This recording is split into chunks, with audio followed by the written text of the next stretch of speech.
It's your girl BondyBlue. So let's go ahead. Hey everybody, what's up? It's your girl BondyBlue. Okay, follow me on Instagram and let's get into the video. Right? Hey everybody, what's up? I have merch. Ugh, okay. All right, that's better. What's going on, everybody? It's your girl BondyBlue, and I'm back. You heard me?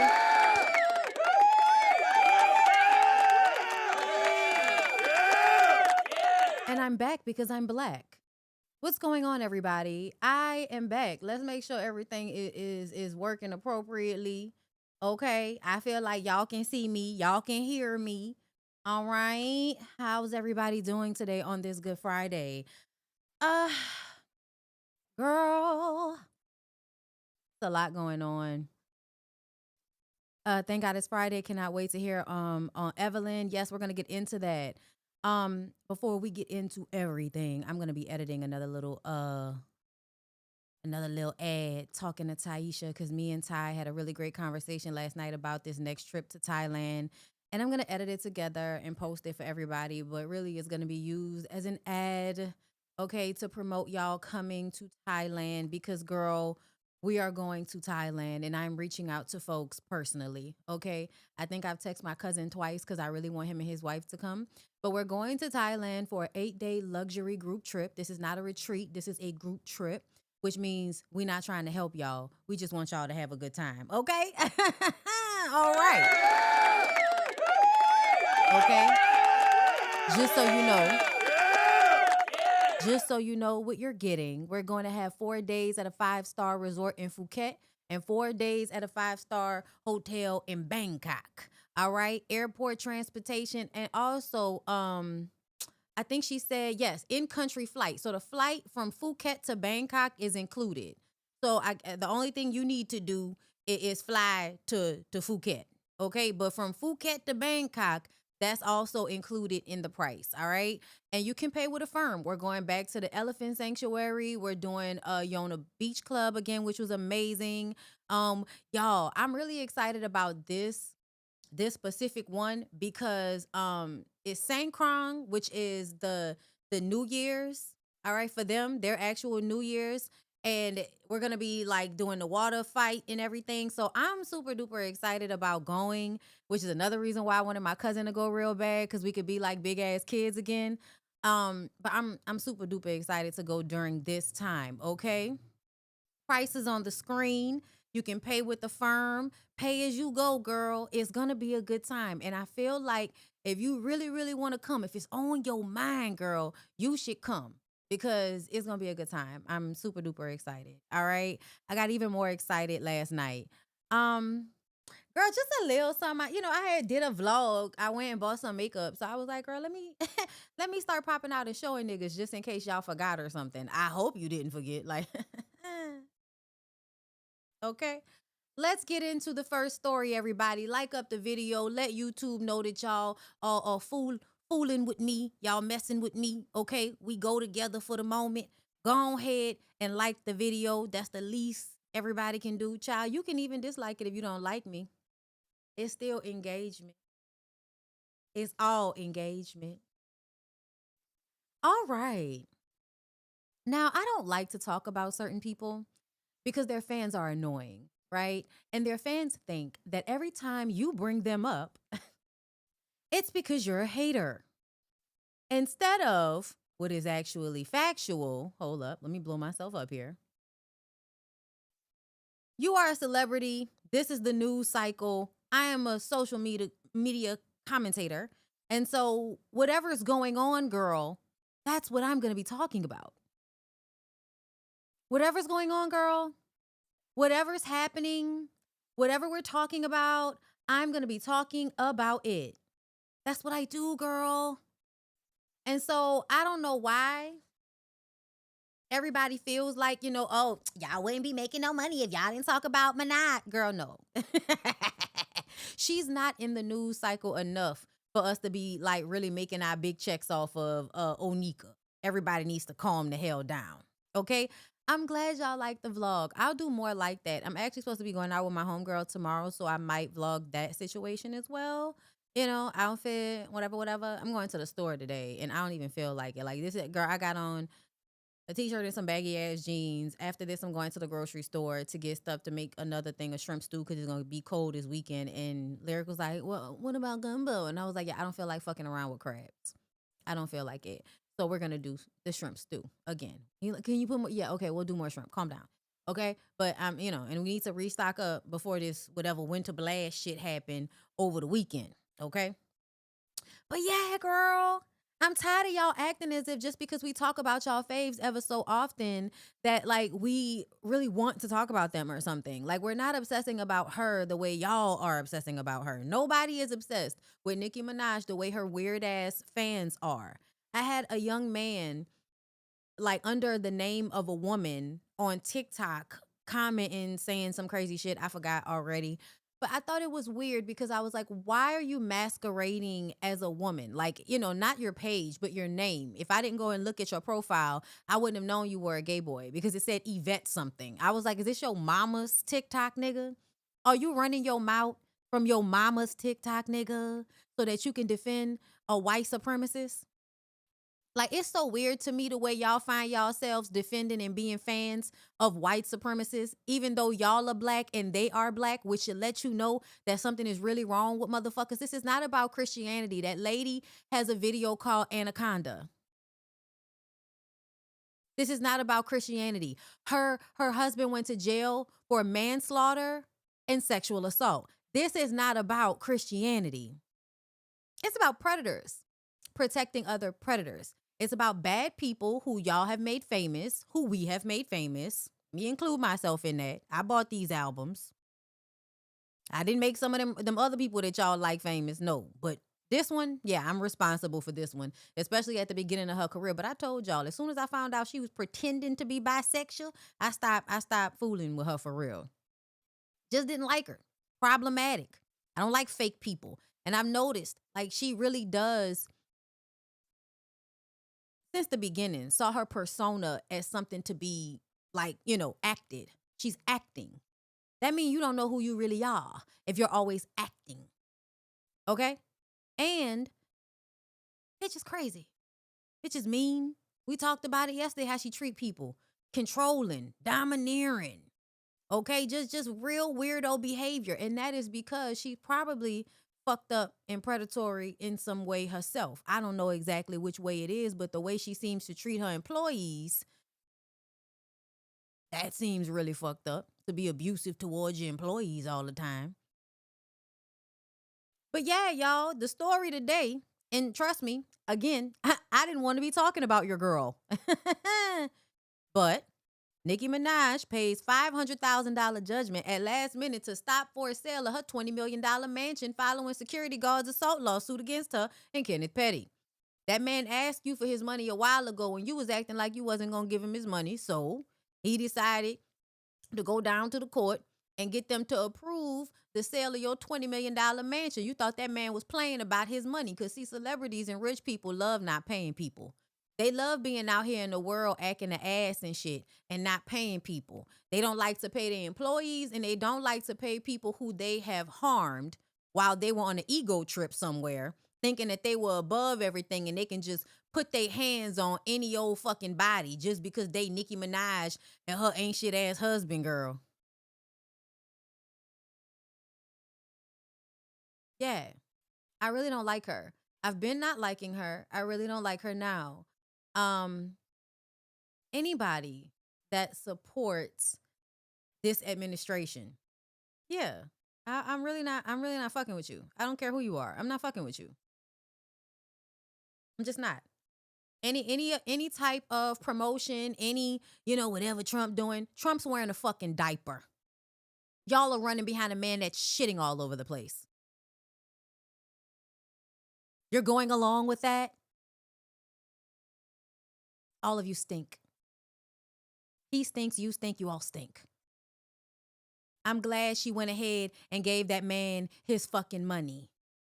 $500,000 that she did not have to pay. But you want to treat people like shit. And so, You now smell like shit. Here we are. That's all I'm going to give it. Moving on to other crazy ass people. My God, on today. Tamar Braxton. Come to the front. Yes, because you got on the internet not too long ago telling everybody that they owe you money. Because Mendici said that him and Yandy weren't really married. We knew that. Then he said they weren't really together, even though there was video in November where it seemed as if they were fucking together because he said she wasn't single. She got up there and was like, I'm single. And he was like, no, you're not single. You're not the one to be singing it. I thought that was very interesting. That was in November. Now, here we are. Almost to February, but not quite yet, bitch. We are in January. And here goes Tamar. Can y'all believe it's been 5 months? What a journey. 5 gum surgeries later, I finally have teeth. I've been craving a turkey sandwich since August. Thank you, the amazing Dr. Amira who helped me through this whole horrific journey. AI, you and your team are truly rock stars. Yo, God be the glory. I don't like when people put God on foolishness. This is in fact foolishness. This is foolishness, everybody. I'm going to tell you why this is foolishness. It's foolishness because she used these same pictures and videos when she said that she woke up in a pool of blood. And in order to prove that that was real and not fake the way we all guessed it was, I struggled to write this. But everyone keeps calling me. And honestly, I can't even really talk anymore. I'm so weak. I almost died Sunday. Now, I don't know why she posted this at the beginning, because to me, this would prove that you are lying, ma'am. You posted about that shit in November, right, y'all? It was just wasn't it? Am I tripping? When the hell is Funky Dineva's birthday?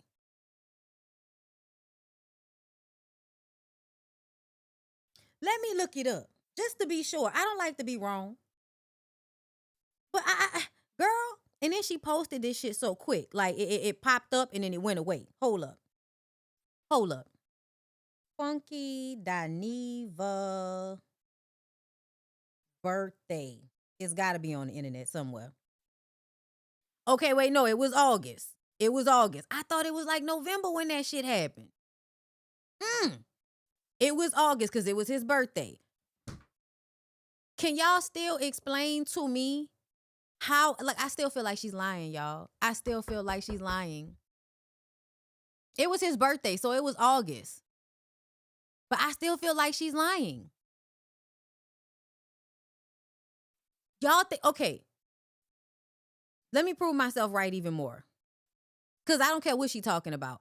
Okay, my bad. I had the date wrong. I thought it was November. Because, Lord, so much has happened. But when this, in fact, happened, you popped out the very next night. The very next night, y'all. Let me pull that up. Because it's on my page. Because I remember like, oh, girl, why are you lying like this? Let me find it. I posted it on my page. Girl, I post too much. This is ridiculous. But yeah, girl, talking about it, 5 months for me to get my teeth together. Mind you, y'all, she used the same pictures and videos in August. So I'm trying to understand how it is everything has been fixed. It's the same pictures and video that you posted in August. Now you're telling us that this is all finished and now you have all of your teeth and you're finally done. But when you said you woke up in a pool of blood, you went out the very next night. Because it was on the internet. You posted it. And you didn't look like anything was wrong with you. And let me make y'all understand. Tamar, if she had actually lost all of those teeth like it showed in that clip, her face would have been swollen. She would have been fucked up if she actually did not have any teeth in her mouth. She would have been fucked up. Hold up, y'all. I'm still scrolling. I'm still scrolling, y'all, because y'all know I post a lot. I'm out here, Okay, I'm out here. I'm over here. I'm out there. But I'm really looking at this situation like, girl, why are you like this? Why are you like this? Because to me, whatever happened with her teeth, it's not what happened when she was with Q that night. That's what it seems like to me. I'm still scrolling, y'all. Hold up. It's been a long time. Okay, wait, I went too far. That's July. Hold on, I'm almost there, y'all. I'm getting there.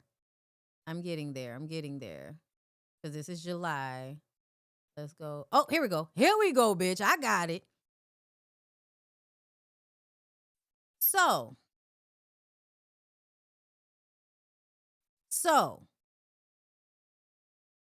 this is from, where's the date? Is there a date? August 29th. This was right after she said the shit happened, right? The week after. How are you like this after all of that?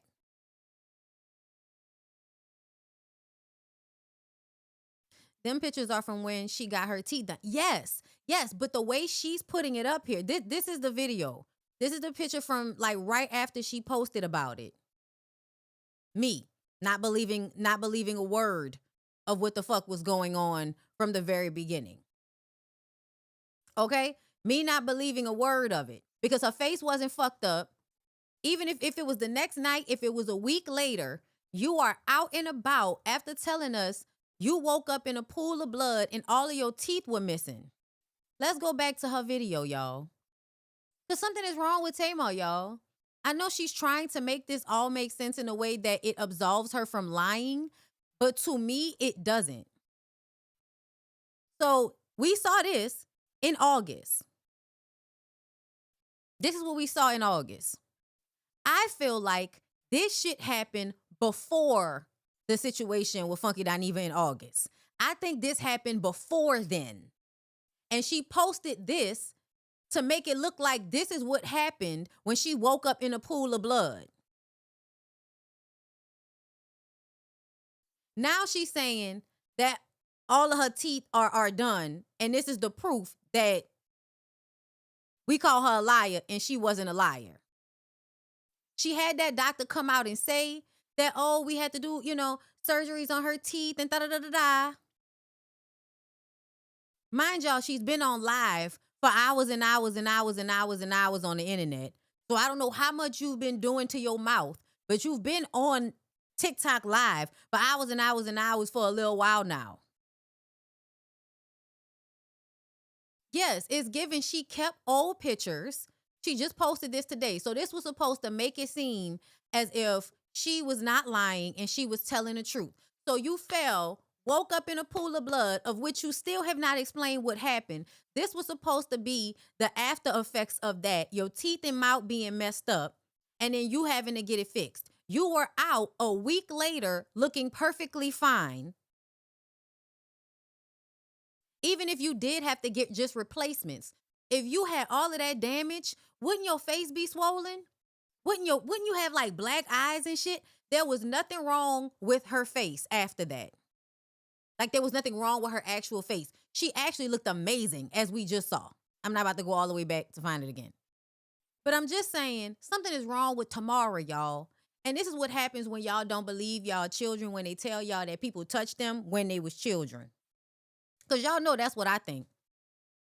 I think the reason why Tamara lies about shit the way she does, like no busted lip, nothing. The reason why Tamara lies the way she does is because y'all didn't believe her when she was younger. And something happens in the psyche of people who are not believed when they're children.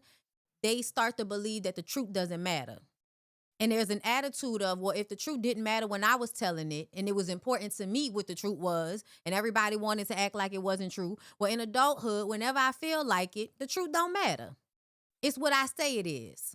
Because it was like that for y'all. When I said somebody was touching on me as a child, y'all said that's not what happened. Y'all told me to get over it. Well, now I'm a 45-year-old grown-ass woman and I lie all the time because y'all told me when I was a child that it was okay to lie for a nigga. So now when I feel like it, I'm going to employ the same logic and lie. Because this don't make no sense. This don't make no sense, y'all. Leave us alone tomorrow.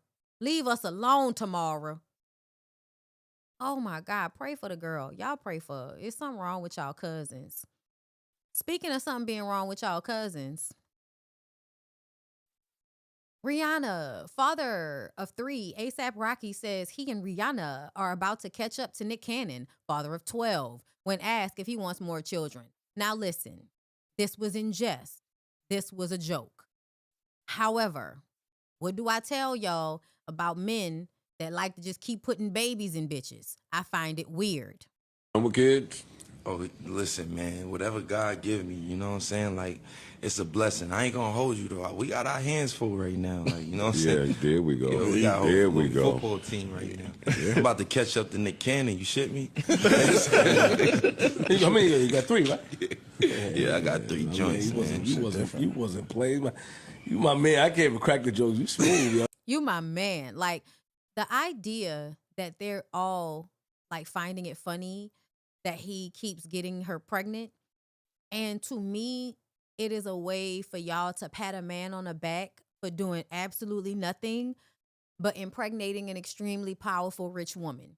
I think they're all patting him on the back, not because he's a father or because he loves being a parent to his children. That's not why they're all laughing and patting him on the back and thinking he's that guy and he's the man. That's not why.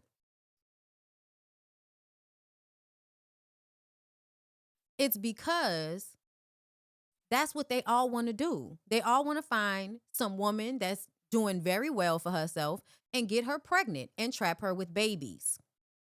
That's what they all want to do. Even if ASAP Rocky still wants to do his thing. He has a new album that just came out, right? He still is out here doing his thing. These niggas ultimately value him because you went and got a billionaire, beautiful, highly sought after woman pregnant. And you took her off the market. And she's not even working anymore. She has her makeup and all of that, but that kind of just works for her. At this point, she's just at the house having babies. Fucking and taking care of babies. Yeah, they know Rihanna is the prize, but it's not just that, oh, you got a prize of a woman. That's not what it really is. It's about him macking on said woman and getting her pregnant and taking her off the market and sitting her down. That's what they're happy about. He sat Rihanna down. That's what it's about. You done with kids? Oh, listen, man, whatever God give me, you know what I'm saying? Like, it's a blessing. I ain't gonna hold you, though. We got our hands full right now, like, you know what I'm saying? We got our hands full right now. 3 kids are hard to take care of. 2 is cute. 3 is a lot. Especially 3 all under the age of maybe 6? There we go. Yo, we got a there whole we go. football team right now. I'm about to catch up to Nick Cannon, you shit me? Yeah, I understand that y'all think this is funny, right? Like, people are going to make a lighthearted joke of it. But I think y'all don't take pregnancy and having children seriously enough. I just don't. I don't think y'all take this shit. Y'all don't take this shit seriously enough. Like, the sacrifice that women make is not valued appropriately because they talk about it in jest. Like, it's nothing for her to keep having babies and putting her body through that over and over and over and over again. I don't care if she enjoys it. I don't care if she Kiki Wyatt over there having fucking babies so that she can feel loved. I don't give a fuck.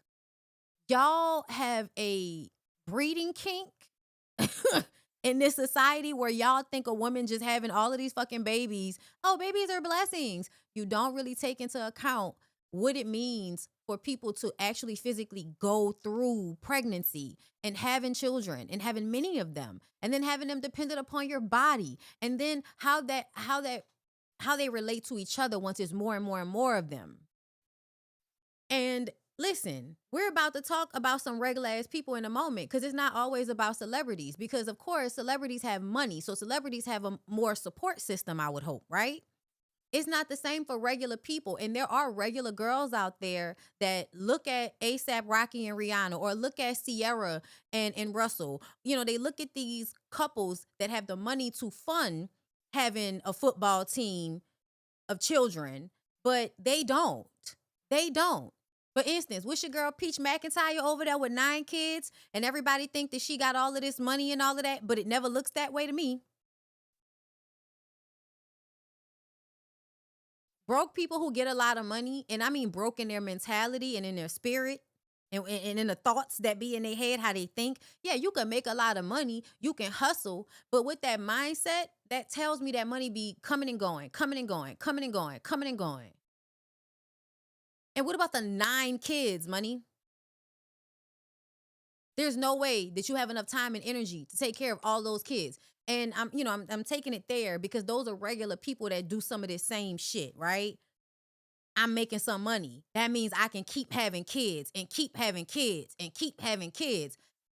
And I just think it's not healthy. I think it's not healthy. And I'm not telling people what to do with their bodies, please. I don't want nobody, I'm not telling anybody what to do with their bodies, y'all. If Rihanna want to have, if every time A$AP Rocky kiss her, she want to get pregnant, that's her business, okay? Essentially. But once you start having so many children that your children are going to have issues when they become adults, that becomes a community problem. And then I can say what the fuck I want to say. Okay? Which is that, yes, it's a blessing. 3 kids is a lot. But the way these men are joking about it as if it's not such a huge ordeal, or as if it doesn't take so much energy to take care of children. Like that's the problem to me, that y'all are not really being realistic in the way y'all are talking about having children, and especially men. I especially don't like it coming from men. I especially don't like it coming from men, because you don't have to actually go through anything. You don't have to lose teeth. You don't have to lose calcium. You don't have to be physically tired. You don't have to pee all the time. You're not going to possibly die in childbirth. You are not going to possibly get gestational diabetes that stays with you after the fact, that blows your body up. Like, you're not gonna have to deal with any of this shit. And y'all are all sitting there, oh, he I give it to him. Bruh, this shit is ignorant. Hit another time, it's time forever. Under my umbrella. That nigga all of nigga for real about stuff. That nigga is not playing funk. He didn't play at all. So that's the back. Oh, man. You gonna sit down. Sit down. Sit down. Going nowhere. Yeah. Hit another time, it's time forever. Under my umbrella. That nigga all of nigga for real about stuff. That nigga is not playing funk. He didn't play at all. So that's the back. Oh, man. You gonna sit down. You can sit down for a little while. They are laughing hard as fuck that money is basically A$AP Rocky, Harlem nigga. Man, you my son, man. You got one of the baddest bitches in the world pregnant and made her sit the fuck down. Oh, Lord. Yes, sir. Oh, God. What? Word up. Yes, sir. Meanwhile,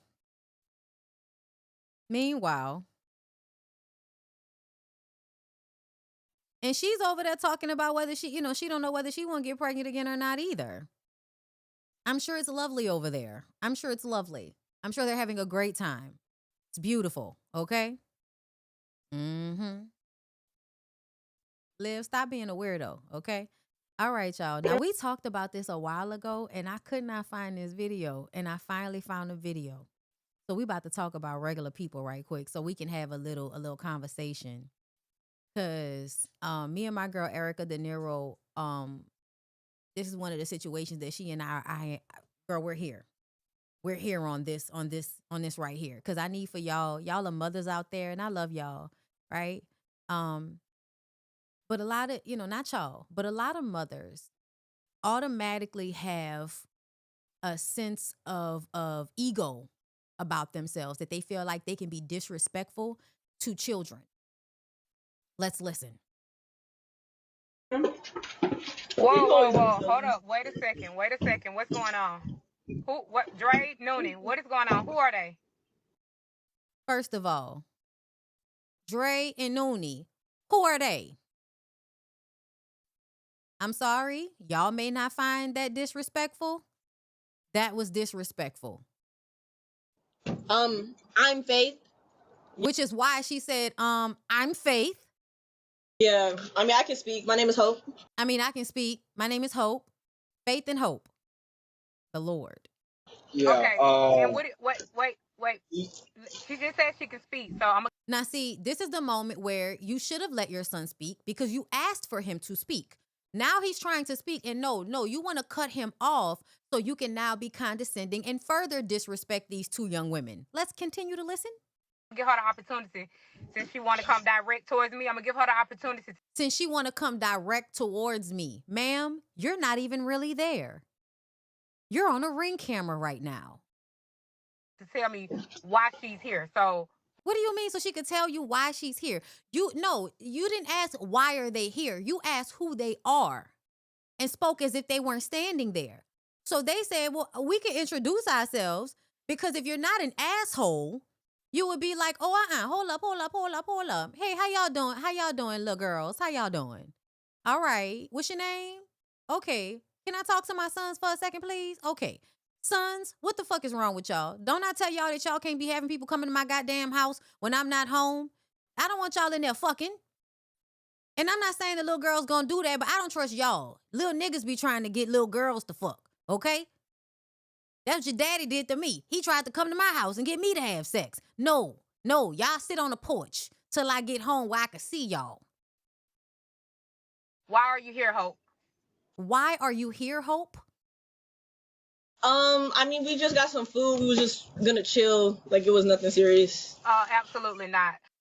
Faith is the one that's really peeping the energy. Hope is trying to keep it cute. See, here's the thing, right? Now the son is clapping, the other son looking down. Absolutely not. Very traditional parent. Right? What do you mean you're a very traditional parent? That's a girl. I will smack the fuck out you, me. Oh my God, and I'm a grown ass woman. This is a skit. Y'all think this is a skit? Right? I don't know, what type of home you guys was raised in, maybe single parent. I don't know. I don't know what type of home y'all was raised in. Maybe single parent. Right? Please don't talk about my mom or my home, please. Okay. You know what? So that you being disrespectful on so many more levels. Like continuing to be disrespectful. And it does come off like you're really mad about your sons having little girlfriends and you don't want them replacing you. It doesn't feel like a skit to me. It's on a ring camera.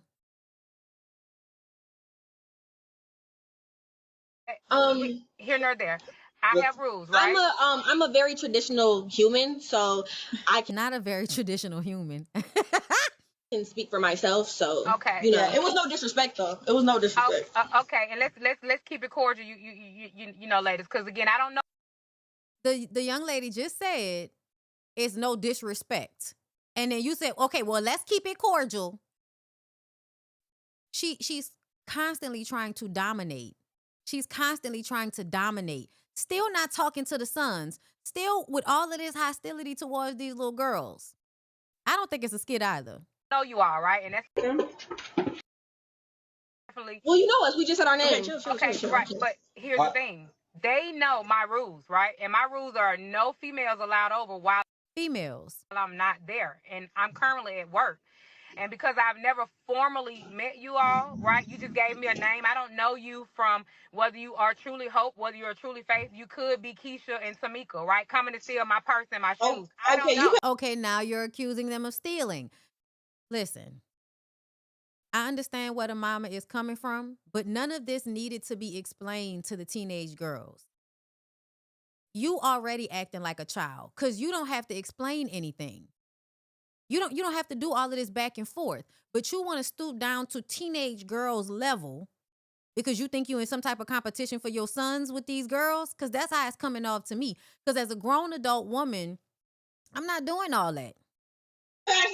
What makes y'all think that this is a skit? I'm sorry. Yeah, no, you. I apologize how they got introduced. This is faith and hope. Obviously, we just got them some food. We just came over here chilling, my dude, and we chilling. We ain't nothing like that. Well, that was nice of you, son, to buy them something to eat, because that's the I always tell you all, make sure you treat a female nice. Make sure you treat a female nice. Oh my God, you male-centered, seminal fluid on the brain ass bitches bother me so very, very much. Because it's like the only children you think are in the world are yours. The only children that are in the world are your children. Everybody else's children is somebody trying to hurt your children or try to take advantage of your children. They not children. Yeah. Especially if they deserve it. And I don't know if they are. Especially if they deserve it, because young women have to do something to deserve food from a young man that wants their company. Are too much deserving. Again, I don't know them. They came with energy, but nevertheless.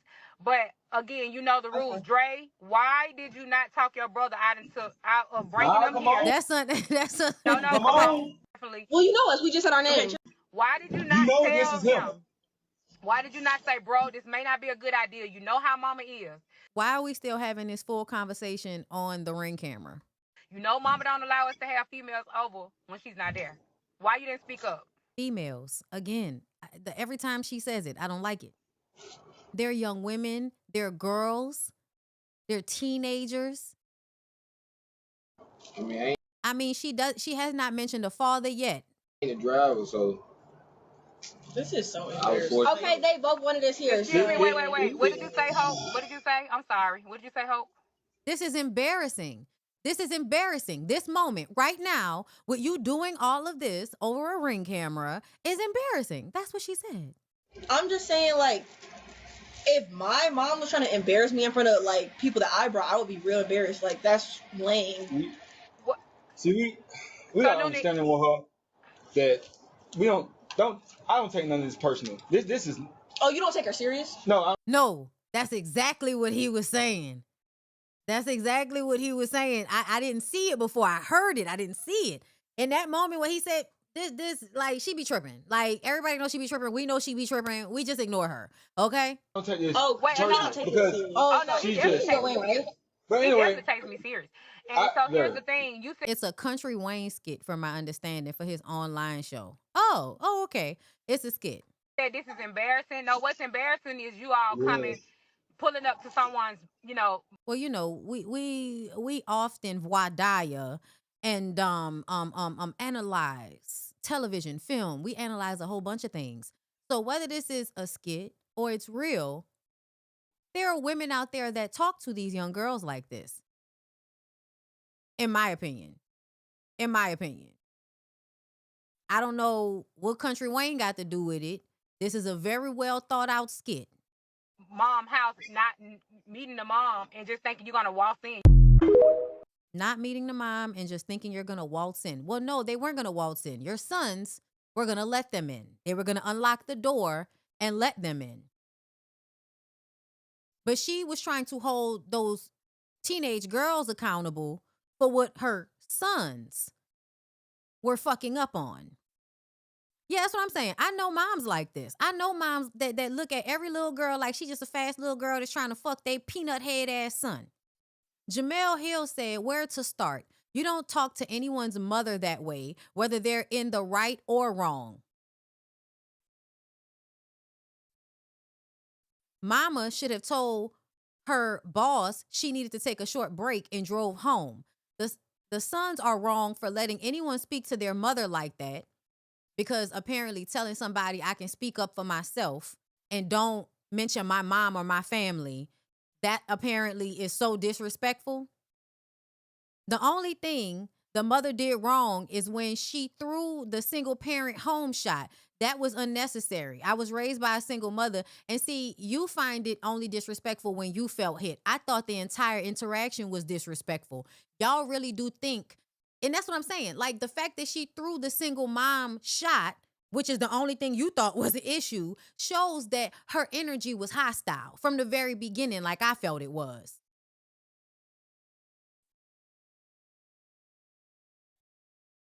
Baby, these kids lucky because my mama would have left work and whooped everybody ass. And she would have been in jail. Because why would you come home so that you could put your hands on them two little girls when your two fucking knucklehead ass sons is the ones that invited them to the house? Somebody said Faith and Hope need belt and switch. And they laugh because y'all think it's funny to abuse kids because they don't take disrespect in a docile manner. This is what I be talking about. Y'all feel like y'all should be able to disrespect kids and they should not respond. And I think that's some slavery shit. I think if you want respect, you should give it. I think when you're an adult, you should act like an adult and not be unnecessarily unkind to children because your sons was trying to get them some cutty or some shit. And that's another thing. I'm not driving home and I ain't beating nobody ass. First of all, those are teenagers. I don't know why y'all want to put y'all hands on little boys that could probably beat your ass. Because y'all be playing. But as soon as them little boys get tall enough, stop hitting on them before they get mad and hit your ass back. I'm not driving home. I'm not fighting nobody. I'm also not, I'm not the type of person that would have been disrespecting the little girls. I would have been like, hold up. Hey, how y'all doing? All right, hey, baby. Let me talk to my sons, because they got me fucked up right now. I know y'all don't know, because y'all don't live with me. Y'all don't even know me. So why you have all of this, hostility for the little girls? Because you automatically are going to have hostility for the little girls. Automatically. Boy, mom, you think you special because what? I'm guessing y'all come from a 2-parent household? Because to me, if you really come from a 2-parent household as a mother, you don't fight boys. You say, I'm going to call your daddy. That's that. Child, I heard that so much in my goddamn life. I'm going to call your daddy. I'm going to call your daddy. That's all you need to tell people sometimes is I'm going to call your daddy.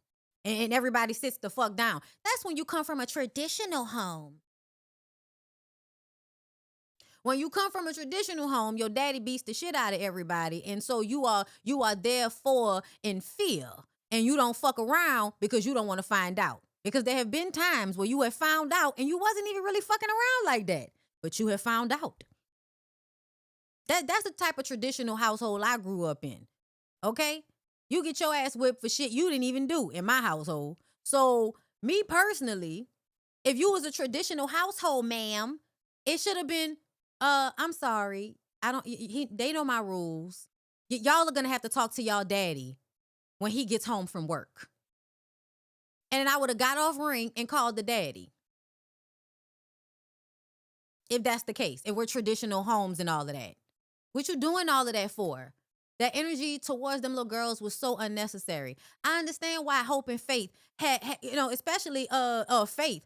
Hope was really trying to chill. Hope was on some chill shit. It was really Faith that was feeling away. Like, cause to me, Faith is peeping it off rip. Faith like, bitch, you being disrespectful to me off rip. What you mean? Who are they? Girl, what?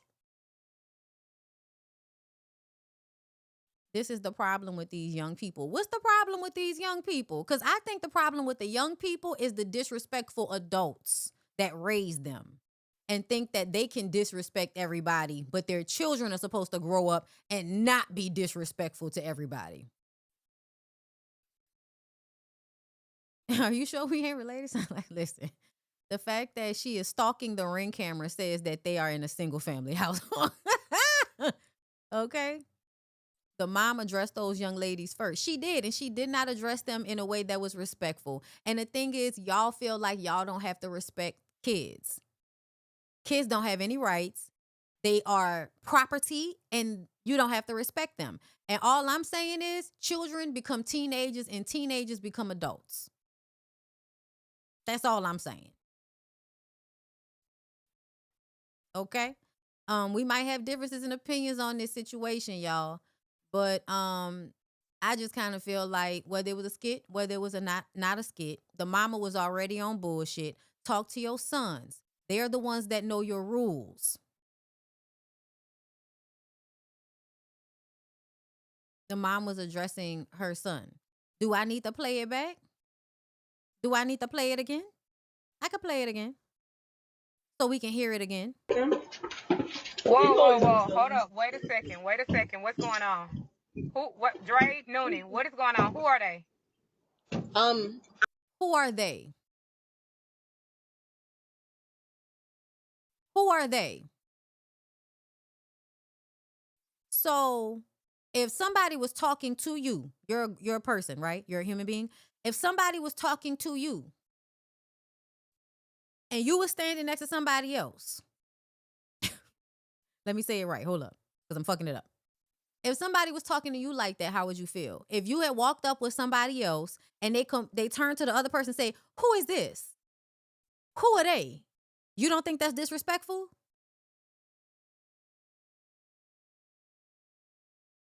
Because she was talking to her sons, but who are they is where you start basically talking about the girls like they're not standing right there. That is disrespectful. I'm Faith.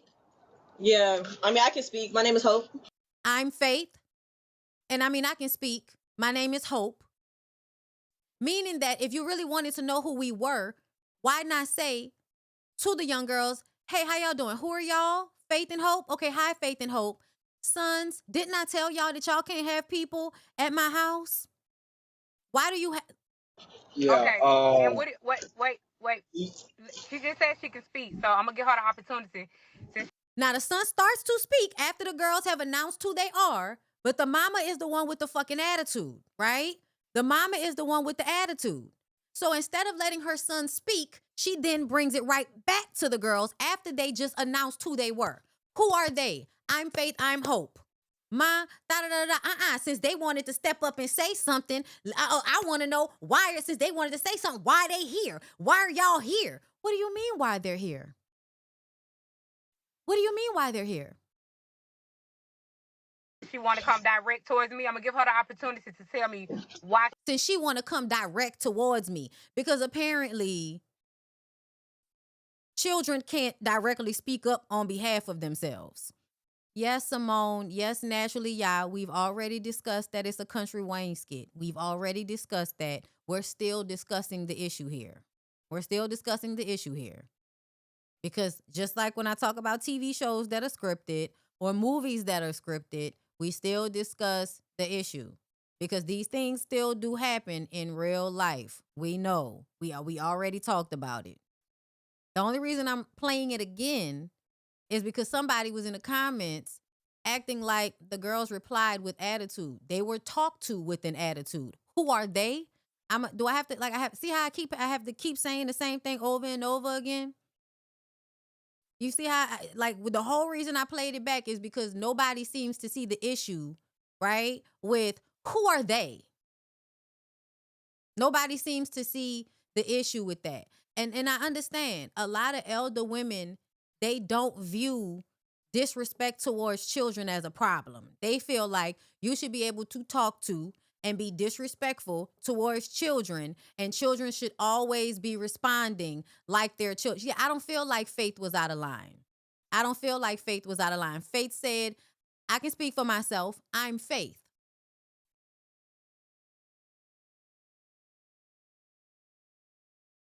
The mama is rude.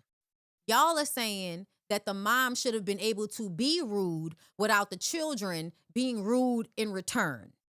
And that is because y'all believe in hierarchical systems. That means you can disrespect who's lower than you, but they can't disrespect you because you're above them, right? I'm big, you're little, I'm right, you're wrong, and there's nothing you can do about it. That's how a lot of people feel about children. Y'all have a very slave-like mentality towards the way y'all handle children. You really do feel like you can be disrespectful, talk down to, make sly comments towards children that absolutely are smart enough to pick it up as soon as you put it down. Faith is just quicker than y'all want her to be. Because I feel like if you don't want to be disrespected, then don't be disrespectful. That's how I feel. That's how I feel. You know what I'm saying? But I get it.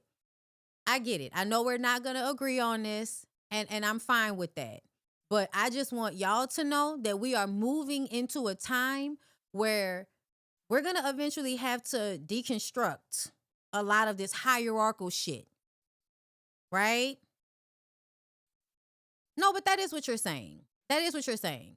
Faith being disrespectful is your perspective of it, because Faith should not be able to respond in like or in kind when an adult disrespects her. Who are they? If somebody did that to you as a grown adult, you would have probably responded the same way that Faith did. Well, hello, I'm da-da-da-da-da-da-da. Because what the fuck do you mean, who are they? This is not a hostile situation, y'all. And the fact that she's so hostile is ridiculous. You have two boys. You have two teenage boys here. They're going to be bringing girls around. It doesn't require all of this attitude and all of this hostility. But as a mother, you have to set the tone. You're missing that Faith was asked the question. I'm not missing anything. I actually feel like you're missing it. Because at first you were saying that she was talking to the son. Now you saying that she was talking to Faith. Listen, it's neither here nor there. We're just going to have to agree to disagree. I feel like the mother was automatically disrespectful, automatically hostile. The teenager responded to her in like and said, I can speak up for myself. I can say what my name is. The mother continued to be immature when her son decided to speak up, and she decided to bring it back to the young girls because she wanted to have a pissing match with two teenagers, one of whom really didn't even want the smoke from her. The other one was about whatever she was about. We're just going to have to agree to disagree on this one. That's just, you see how these skits move? Because it could be fake. It could be real. But either way, the subject matter is the same.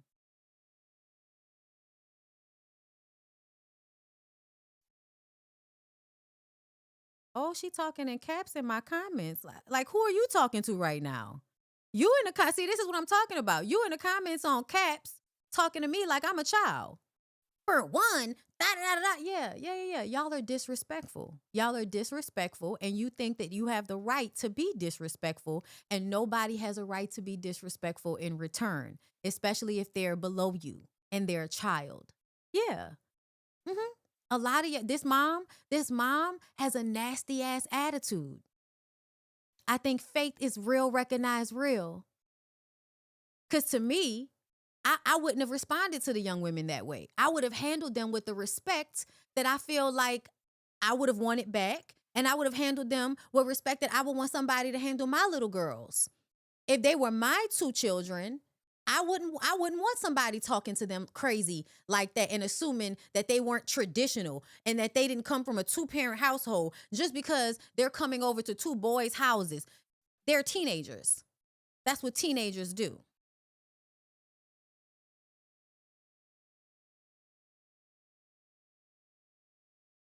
The mama is disrespectful. And if you think the mama wasn't being disrespectful, it's probably because you believe in a hierarchical system where you can be disrespectful and no one should be responding back. And that's your business. And you know what? We all would have handled it differently. Everybody would have handled it in their way, right? I probably would have been like, I probably would have walked away way sooner as well. Okay? Same. But everybody's not me. Everybody's not you. You know what I'm saying? But at the end of the day, disrespect is disrespect.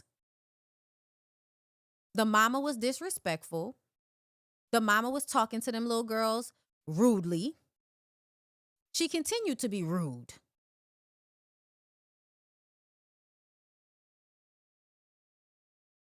Y'all gotta stop. Y'all gotta stop that shit. That shit not cool, bro. That's why people go in no contact with their parents now.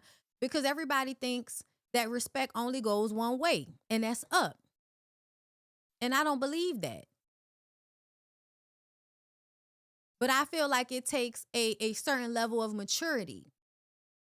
I think it takes a certain level of maturity when you're a grown woman of a certain age to recognize that you don't punch down just because you can. You don't be disrespectful to children just because you can.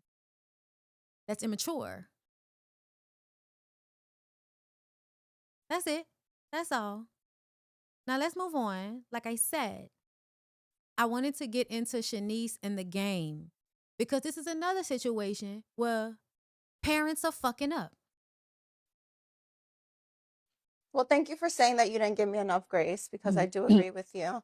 And I think a lot of my anger came from you not delivering what the expectations were. Yeah. So we'll leave that there. But I think that I had to learn how to, when I'm done with someone, I'm done with them. And because you share a child, you can't necessarily be done with them. Yeah. So I think I had to learn how to wrap my mind around the fact that, like, this is for life. Because otherwise I would have been like, you know, like, would we be sitting here today if we didn't have Blaze? Like, as long as he got you guys, you know, as his little army, like, he's gonna be I'm sorry, we have to run this back. I'm trying to wait for it to make sense. straight. Sorry, but I feel like you manifested Blaze. You were mentioning another child before I got pregnant. It's not manifesting. It's called impregnating. They don't have to manifest it. They have the shit in their dick. All they have to do is fuck you without a condom while you're ovulating. And niggas like Jayceon track your period so that they can get you pregnant. Yeah, true. Like, you manifested Blaze. Yeah. On our first date, you were talking about a Blaze, not him exactly. Yeah. But you were talking about a Blaze. So you agree with that? I do agree with that. I think that and so he plotted on your dumb ass. Aha. And, you know, we talked about kids. Yeah, true. But just so, you know, you guys know, because you guys are, you know, beautiful women. You guys are still like women, right? But men, right? Men see a baddie, we think like, I'm going to get her pregnant. That's what men think when they... Yes, because what did we just say? Getting you pregnant is putting you on a shelf. Men in their minds have a box that they collect women in. And a way that they collect women is to put a baby in you. Once they put a baby in you, you're now on a shelf. You're on a shelf. And they can come back to you whenever they want to because you have a baby for them. Now you're locked away in their little man cabinet. Okay? A cabinet for my bitches. This is what they do. This is why you can't think, you know, Baby Boy should have taught us that. Y'all remember on Baby Boy where he was going around impregnating everybody and his mama told him, you have got to stop telling these girls that you want them to have your baby while y'all are doing it. I used to fall for that same dumb shit when I was a child. I know. And y'all are falling for it because you always think that how a man sees you validates you, right? So if a man wants to fuck you, that validates your beauty. If a man wants to put a baby in you, that values you as a woman, right? That a man wanted to put his baby inside of you. That's how you think about it. He must have thought so great of me. If he wants to marry you, oh my God, he chose me. That must mean I'm so great because this man decided that he wanted to choose me and marry me. What it really means is that he looks at all of the benefits of being with you, weighs them against the cons of being with you, and decides based on that what box he should put you in. You can be in a whole box, which is somebody he won't want a long-term relationship with, but he might, like, you know, kind of string along and have sex with because he wants to have access to your body.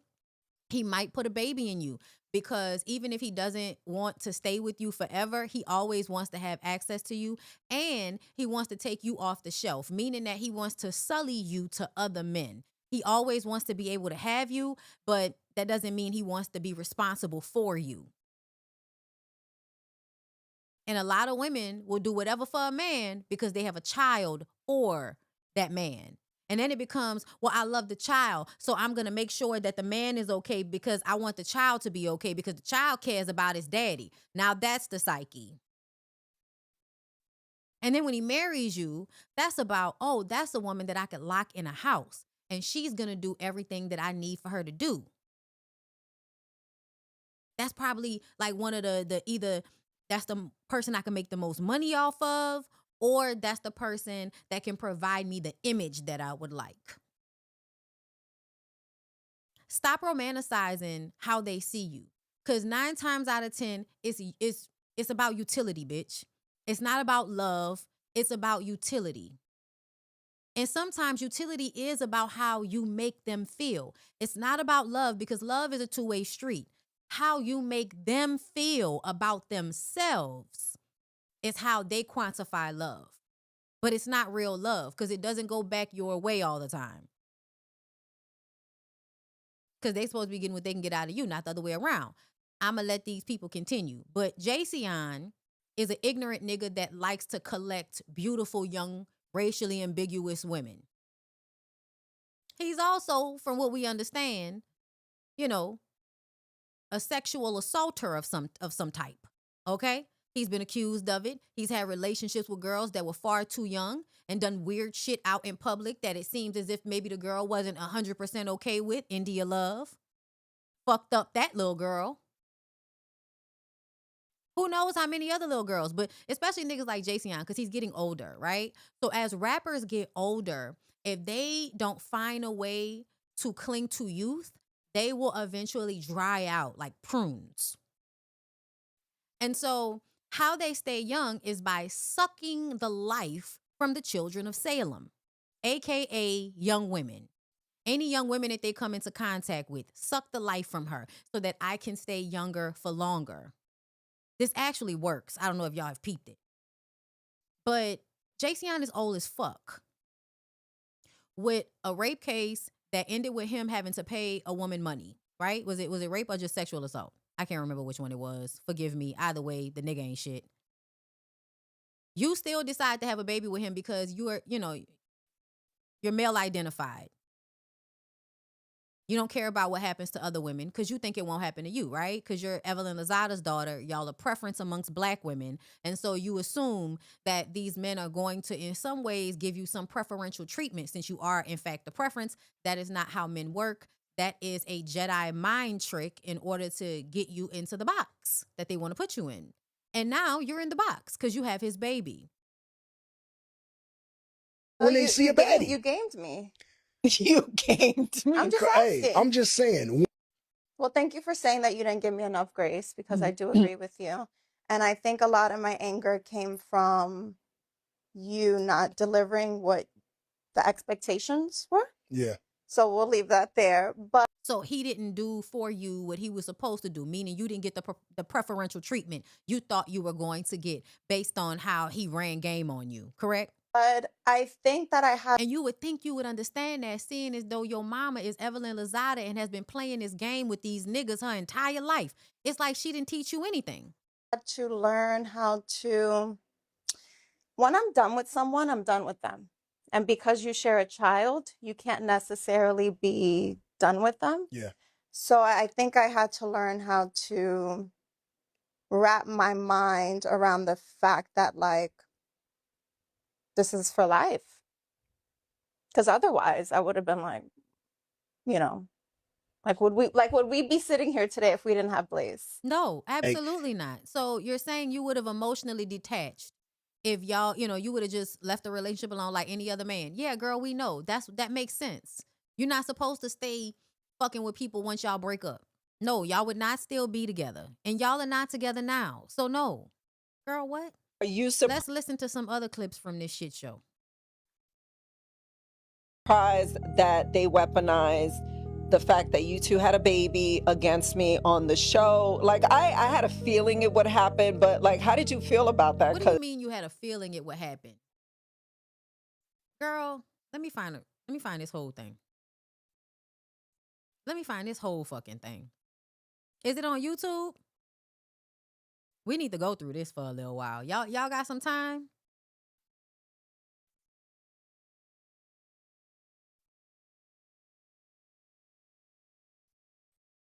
Because I just got to go to the grocery store, girl. I ain't got to go nowhere else.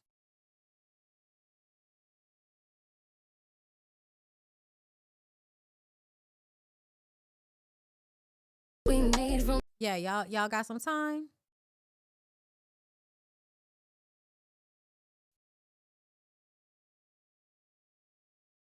All right, that's what I wanted to hear. I wanted to hear y'all had some time, okay? Let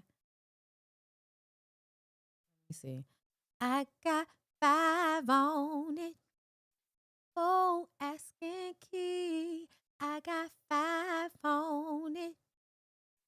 Messing with that endo weed. I got 5 on it. Let's go half on a sack. Sorry, y'all. Y'all know I just be singing shit. Hold up, I gotta move myself so I could be here, but not here, cause I don't want to be in the way. But I want to be on the screen. You know what I'm saying? Okay, y'all see me? We in here. We good? We good, girl? All right, let's go. Because I'm not this gonna has been lie. like a Hey, 6-month no. conversation. You know what it was? I wanted to like. Number one, with me, I gotta like get my like hair braided, you know, because I was going through a weird like I didn't my hair wasn't long enough for braids when y'all first started, and I was going through the weird afro stage. So I'm like, let me get my life together. Give me like another 2 months, and you know, I didn't want them braids where they Oh my God, it's a part 1. Let's skip. Podcasts. I was like, all right, should we do this? Should we not? You are the first person that I reached out to, and you were like, yo, absolutely, you should do it. Yeah. So not only did he co-sign this platform, he also gave us the name, Drop the Low. Yeah. He even approved the logo. So, and that's one thing that I've learned about you. And I think it's weird that at this age, you have to call another man to ask him his opinion on what you should do in your career at this point. Through this journey of us being a family. Yeah. You are so smart and you're so witty that even when you gave me the name. You're right. I'm definitely not a parent. You are absolutely right. You are absolutely right. Oh my God. You are so right, girl. I am absolutely not a parent. Mm-mm.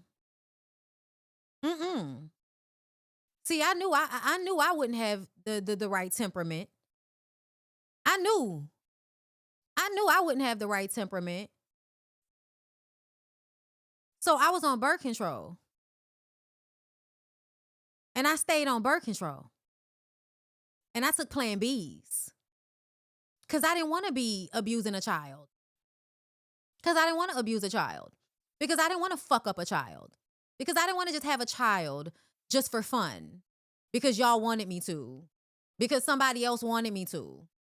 Yeah, I didn't want to have a baby just to prove that my coochie works for everybody. Yeah, no. No. No, no, no, no, no. You're right.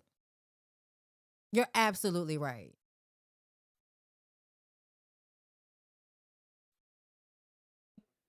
A couple of days later, I was like, hey, do you have any other names? And you were like, nah, that's it. You know what I mean? Like, you just knew that that's it. So we're grateful and we thank you that you've been supportive and that you're here today and we're excited. But yeah, he gave the name for the podcast. And I appreciate y'all taking my input. But the thing about it, it was just like, it came to me and I like, and when things come to me, like, you know, like really hit me, they're like cemented in my brain and I just knew it would work. And it's easy to say. You know what I'm saying? If you ask anyone that has never heard of your podcast, would you come on our podcast? And they say, yeah, what's it called? And you're like, it's called Drop the Low. The first thing they're going to think is, oh, that's dope, right? It's in like, you know, everyday use context. It's not going to get old because we're in a like technology age where, you know, your children or your baby daddy or your, you know, your significant other, like, you know, you like Drop the Low, I'll pull up, you know? So it's like Lozada, it just worked. It just worked. Right, and I'm glad that like it's, you know, really, really going well for you. So you are really creative with your like ideas, and obviously you are in music. So did you ever hear Michael Jackson, that interview, when he's like, whenever he has an idea, he feels like it came from source itself? Do you feel that way when you come up with something?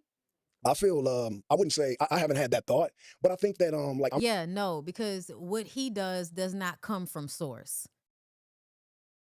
I think girl, I don't know who gave you those questions. I'm real energy based. So I mean, it comes from somewhere. And if you believe in any higher power, like no matter what religion or where you are on your, you know, journey through life, if you believe in energy, then you know it's coming from a place that is like obviously outsourced or really deep inside you. So yeah, I think it has more like for me per se, I think it has more to do with like just following your heart. You know, like I don't second guess my heart. Like if my heart tells me that this is it, I just roll with that. Right. So when you think about your legacy, when you think about it now, knowing all your kids are watching, how do you finish this chapter of your legacy? Not that it's finished, but how do you? Yo, Shanice has no personality. I hate to say it like that, but she's so Like you missed a time where beautiful women were just beautiful women. Like they did music videos. You know what I mean? They did music videos. They did magazine shoots.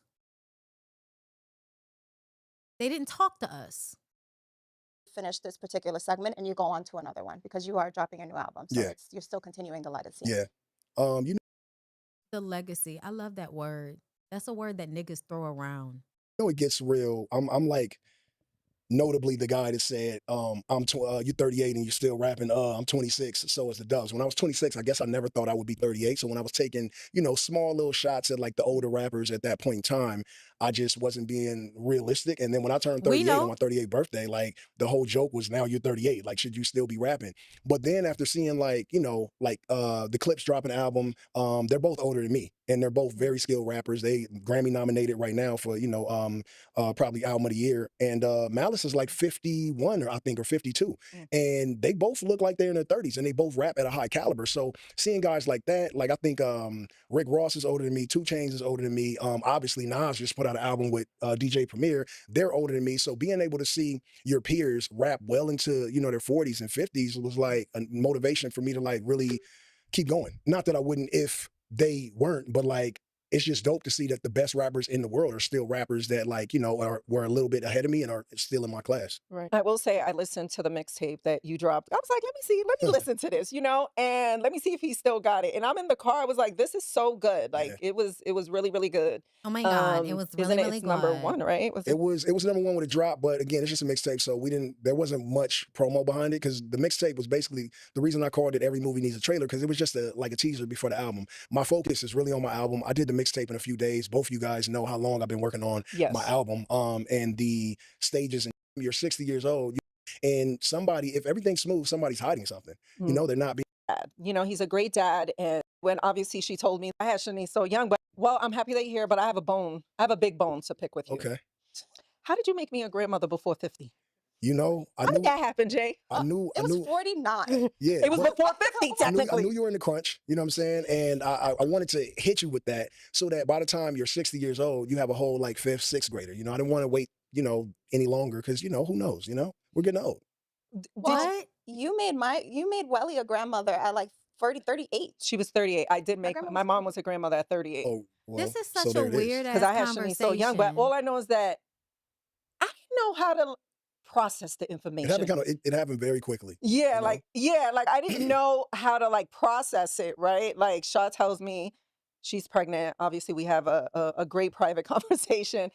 And I had to sit with it for a little while because I'm like, I'm gonna be a grandmother. Like this is weird, Like I know I'm 50. Well, and you've never been a grandmother yet, so I know you were like, what does that look like for me? What does that look like? Like what? Like first of all, what is she having? What is it gonna look like? What is this gonna?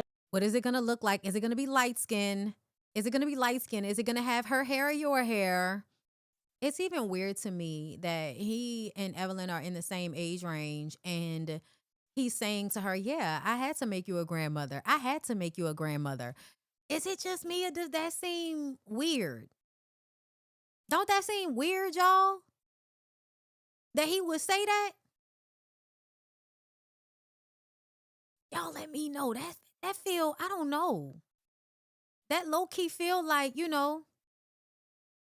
like you really was thinking about this. Like maybe you wanted Evelyn. Maybe you had Evelyn. Who knows? But maybe you did want to make her a grandmother because you said it and that's weird. That's such a weird thing to say. How is my life going to change? I thought about Leo. He's a young uncle. I thought about so many things. Then when obviously she told me that you were the dad, I was like, oh, shit. We in trouble now. We in trouble now. But I will tell you, I've had people ask me this. They're like, well, how did you feel when you found out that he was the dad? Like, how, like, and my initial feeling was I was shocked. Yeah. But then I found so much. I found so much peace and I know how you love your kids and I know how you parent your kids.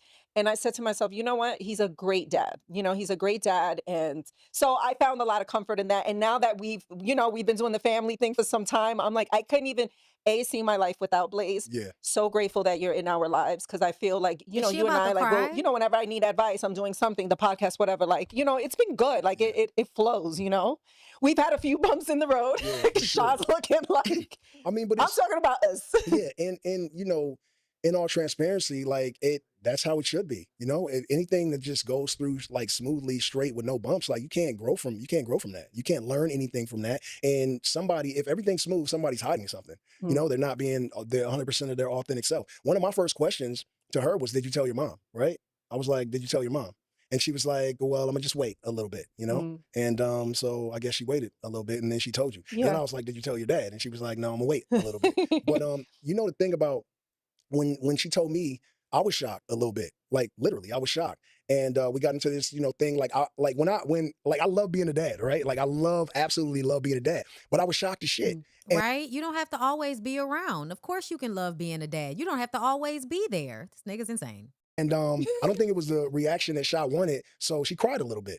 And it was uncomfortable for her and for me. I didn't want to make her cry. I just was like, I didn't know what to say because I hadn't had a kid in 14 years. So I was like super shocked. She had never had a kid. So of course she was super shocked. But when she found out, she kind of got to live with it a little bit. You know, like I didn't know as soon as she knew. So she lived with it a little bit, processed it. And then once it got to me, she had already like, you know, kind of lived with it a little bit. So I was super shocked. She cried a little bit. I was really thrown out to the wayside about that because I didn't want to make her feel like I wasn't excited or I wasn't going to love the situation because I absolutely love my children. But we got around that, and obviously he's here and he's beautiful and throwing shit across the house. And yeah, he's just a great kid. And then for her being Blaze's mom, like, oh my God, like a gift to a child because she's so calm and her reserve is like immaculate. Yeah. And one day he knocked over coffee, like hot ass coffee, and I'd be like pow pow, and she was just like, "It's okay." I swear to God, it was like he wanted to beat the child because coffee waste. Y'all's bar is in hell. I just want to say that, like, just in general, the bar girl, it's in hell. That's all. Let's continue. Like Cinderella came to that motherfucker with the Swiffer, and she was like, "It's okay, baby," and just swept it up. And I was like, I would have just get a little pop, little no, little something. But man, she parents with so much grace, and I'm just like ecstatic that you're Blaze's mom because I know that because I'd be wild as fuck. So I know that like as long as he got you guys, as his little army, like he's gonna be straight. Sorry, but I feel like you manifested Blaze. Yeah. Like you were mentioning another child before I got pregnant. Yeah, true. Like you manifested Blaze. Yeah. On our first date, you were talking about a Blaze, not him exactly. Yeah. But you were talking about a Blaze. So you agree with that? I do agree with that. I think that and we talked about kids. Yeah, true. But just so you guys know, because you guys are, beautiful women, you guys are still like women, right? But men, right? Men see a baddie, we think like, I'm gonna get her pregnant. That's what men think when they see a baddie. You gamed me. You gamed me. I'm just saying, when a man really sees a woman that that he likes and it's a baddie, that'd be our first thought. Like we be thinking like, damn, like I would have a baby by that. So yeah, I'm manifested. I'm manifesting. Yeah, manifested. Yeah, yeah. So what lessons do you have like from raising your older children that are showing up in how you raise Blaze? So the thing that I've been finding a little bit different is that I'm slower, like I'm older. I'm like when I had Harlem, I was 23, Justice, I was 27, and in Cali, I was 30. So I was a little bit young and faster. And it's like, I'm obviously 46, right? I'm still in, pretty good shape. And when my son gets to, crawling around, like he down there. So I got to get down there with him. And sometimes these knees don't be kneeing, you know what I'm saying? So it's just, I think it's a little bit more of a. Yeah, that's why you don't have babies when you're an old nigga. That's why, hun.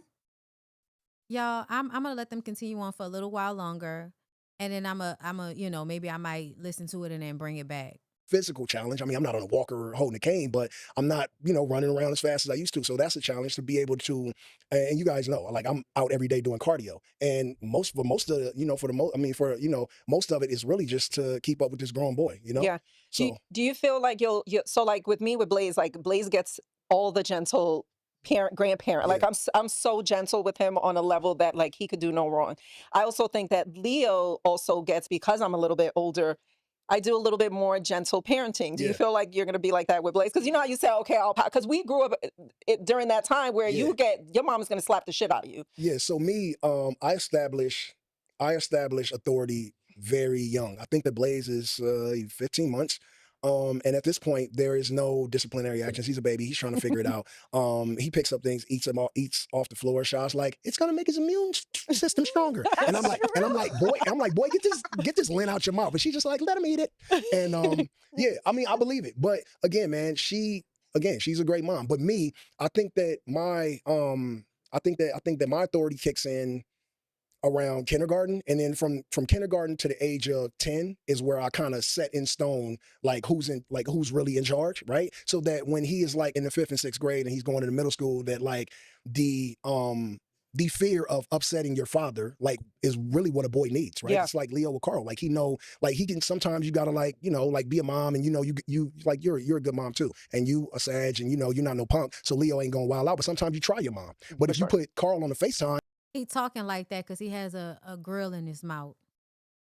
One look, and if he say I'm getting on a plane, Leo gonna be like, huh, 1,000%. So it's like from 5 to 10 is where I really establish authority with my sons.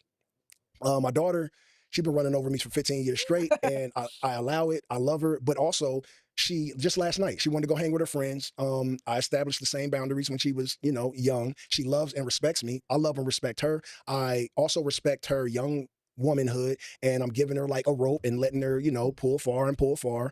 And last night she was hanging out with her friends. I gave her the time to be in the house. She cut it 30 minutes before that and was in way earlier than I told her to be. And I was like, that's dope. She respects me. She loves me. I reiterated on the fact that I don't want anyone because she getting to the age where her friend group is like some boys, some girls. And I'm like, I don't want anyone putting their hands on you inappropriately. You know how I feel. And she's like, Dad, how many times you gonna say that? I said 1 million. And she was like, I respect it, understood. Yeah, because you're that nigga. Because you do that. So yeah, you got a police because you're expecting to get exactly what you gave in return. But she does her jog, like you're out there, you work out. So how do you feel about Shaw choosing not to vaccinate Blaze? Because I know I grew up in the era where I'm going to give him whatever the doctor says, but I appreciate it's true, right? But why are you laughing? I appreciate her doing. Probably doesn't even know. And see, that's the thing. How can you act like you're this great father just a few seconds ago, and then she comes up right behind it and says, he probably doesn't even know that I don't get the baby vaccinated, which means you're not really involved like that. They don't get involved until after you've done the hard work of teaching the child how to talk, how to walk, and how to use the bathroom. Once the baby gets there, then they come in, traumatize the child, right? In order to force dominance, like he said. Because I'm sure it's not done simply with conversation. I'm sure it's done with violence and traumatization, child. Yeah, he's probably like, but she does her research, and I know that there's a connection. Well, they say I'm not the expert that there's a connection between vaccinating your kids and autism. Like, there's just so much out there. But how do you feel about that? So me, I'm not really. I came up. We got vaccinated as kids. I'm pretty sure you did. It was just like what you had to do, right? And now I don't really trust all the vaccinations. So I'm not really versed in vaccinations. I just don't too much trust vaccinations, right? Yeah. Like I didn't get a COVID vaccination. I didn't have COVID probably about 20 times at this point, but I fight it with my immune system and with my well-being and how I take care of myself, right? It's not just you, stupid ass. It's also the herd. Everybody else around you getting the vaccine weakens COVID. I mean, some people need to get back. That's what they say. And I mean, listen, I definitely think you should question anything coming from the government. Okay, so please don't get me wrong. But a lot of the times, like this vaccination shit has been going on since before COVID, y'all. People not wanting to vaccinate their kids has been going on like for as long as I can remember, at least like the early 2000s. Like this was like a thing where people, usually rich white people, or middle-class white people, don't want to vaccinate their children, but they want their children to be able to be around other children. And then their children who are unvaccinated get sick, give that sickness to another child or another baby that's younger, and now they can't fight it off. That's usually the reason why people want you to vaccinate your kids, not just because they want you to protect your kid from whatever you're getting vaccinated against, but because in schools and in places where there are kids and sticky, nasty little snotty hands and shit all over stuff, you're gonna get sick. So it's best to have the best fight against the shit, right? So when you put your child in school and all of that, they have to get vaccinated because we have to think about everybody else. You know what I'm saying? And y'all, I think I had like 2 COVID vaccines. After that, I haven't gotten any more. I'm also somebody that was fighting off pneumonia before COVID even happened, right? But I also get my vaccines, y'all. You know what I'm saying? I had to get the what the shit, I don't know. I forgot already the name of the shit. But I've had to get vaccines all throughout my life. We get the vaccines, child. Okay? Because at the end of the day, white people, I'm sorry, are nasty and dirty. And they do a lot of shit that the rest of us need protection from. Okay? I've worked around white people, and y'all are the least likely to wash y'all hands. Y'all are the least likely to cover food after y'all done finished picking through it. Like, y'all are the least cleanly. And whenever we have to be around y'all, we have to be worried about y'all's weird immune systems affecting us. That is literally how they killed all of the Native Americans, by making them sick, because Europe stank because everybody's walking around and pissing shit in Europe. Go look it up. And I feel like if you don't want to get your child vaccinated, fine. But your child can't be around my child if your child gonna make my child sick. And see, I remember one time a lady was in my comments fighting hella hard over them COVID vaccines. And I was like, I don't know why you fighting so hard, bitch. I'm not arguing with you about that. I don't like to tell people what to do with their bodies. I don't like to tell people what to do with their bodies. And I'm not telling nobody what to do with their body now.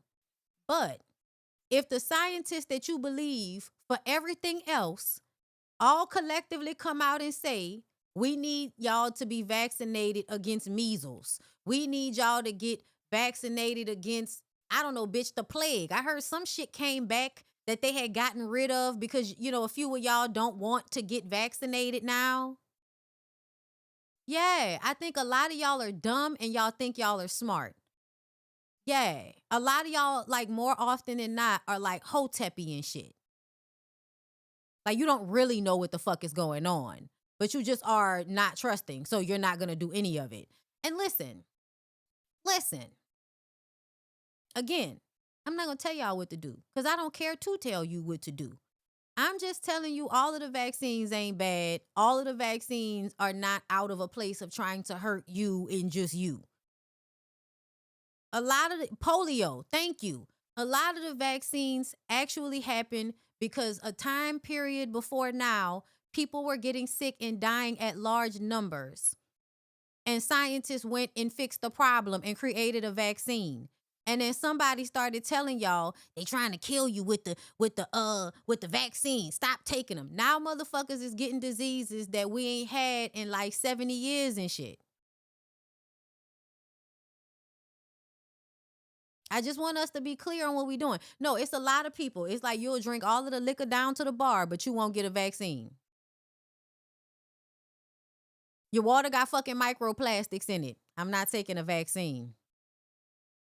I didn't put at least 3 random dicks in my mouth recently. I'm not taking a vaccine. That's your business, y'all. You know what I'm saying? I'm not I'm not going to force nobody to do nothing. That's why I just feel like everybody should just go ahead and wear their mask and shit. Just wear your mask. Vaccinated because they may have immune systems that are not as strong.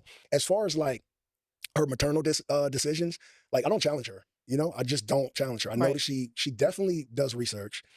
She definitely knows what she's talking about. She's an investigator. She's for sure an investigator. And again, man, she is off to a great start. I know it's only been, a year and some months. But she was also pregnant for 9.5, whatever that was. No, they do. They eat mummies, y'all. Did y'all know? Like, this is no disrespect, because, like, I do want some white people to like me, but I only want the white people that understand I'm telling the truth to like me. If you're a weird white person, this is not the place for you, Okay, the white people that I be following on TikTok, they all would agree with this. White people eat everything, y'all. White people eat shit. White people, do y'all know that they were eating and drinking the piss and shit of like black people from other places in Europe? Like, I'm just saying, y'all. No, they literally, look it up. They eat dead bodies. They eat the mummified bodies, y'all. And then it has like a spiritual esoteric value as well as what the fuck is wrong with y'all? I heard DeAndre Kyle just said this shit today, that the only reason why we got to protect our, sex from each other is because certain people like to fuck animals. And you're not supposed to do that. And God's way of telling you that you're not supposed to be doing that is STDs. And that's not to say that, the person that but that's how it happened. That's how most of the STDs evolved. Somebody sticking their dick in an animal. But I think even with you having Leo and her being as much old as she is. Yeah, nah. Like I'm telling you, get the one, I'm not telling you to get all of them if you don't want to get all of them. You do your research and you feel like because like I told y'all, I ain't been getting all, every time I go to Walgreens, they ask me, you want to get a flu? Nah, I'm all right. I'm all right. I'm good. I think I'll make it. So I'm not telling you what to do, But I do feel like some of these motherfuckers we need to be getting. Like the polio and all of that. Come on, y'all. Tried and true. Okay? If it happened a long ass time ago and people was dying and they stopped dying after they met, girl, let's believe them people on that one, okay? Just you know what I mean? You don't have to be on all of them. We could definitely like investigate. I'm not saying don't, do your due diligence, because they do be using black people as guinea pigs and shit. You know what I'm saying? I'm with you when you're right, but don't be out here just being dumb. The age gap between her and Leo, she had to like low key parent Leo sometimes. So I mean, she already had the knack for her maternal vibes and instincts and all that. But I don't challenge her. But it goes the same with Alicia when we were young. I didn't challenge her maternal decisions. I didn't challenge her. Mm-hmm. Let me ask you a question. So since you had COVID, like how many times do you feel like that built up your immune system? I really do. It's the same as when kids eat dirt. Eat dirt, yeah. Yeah. So exactly. She's saying give your kids 1 scoop of dirt a week, and they can fight off anything. I mean, at this age, he's at a funny stage where like we'll find him eating dog food, or he'll lick the floor, or yesterday he took his bottle. This is his thing lately, bro. I used to lick I used to walk around my mom's dirty ass shop when I was young and then lick the bottom of my feet. You do weird shit when you're a kid. Bro, he took his bottle and he goes like this. He spills it.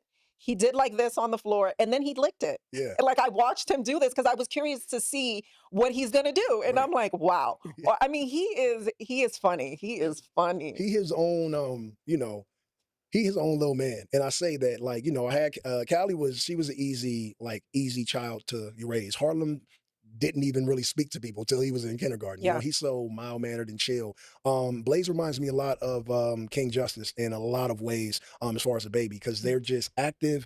Yeah, nowadays, it's not even just that like, I don't believe in vaccinations. I believe a lot of parents are neglectful on purpose. I do. I think a lot of people are neglectful on purpose when it comes to getting their children some of the vaccines that they're supposed to be getting them. Yeah. And then they're little, so you're supposed to be like helping them build up their little immune systems. I definitely feel like there's a problem there. You know what I mean? Like it's an issue. And that's why I hate y'all make it so hard to trust shit.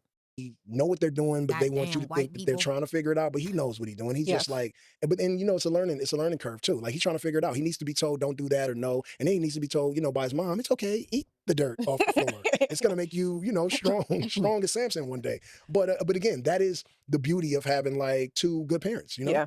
Did you think it was crazy when you posted Blaze on Christmas and people were saying, "Oh, that's an AI baby"? Yeah, it was crazy. So the thing is like whenever I post him, people don't know if it's real or if it's him or if it's like a app or something. I'm just like, look, man, my kid is beautiful. It ain't me. I wish I was as beautiful as he is, but we really just got like, I mean, I don't know if I want to call it luck because I feel like I'm a good looking person. She's stunning.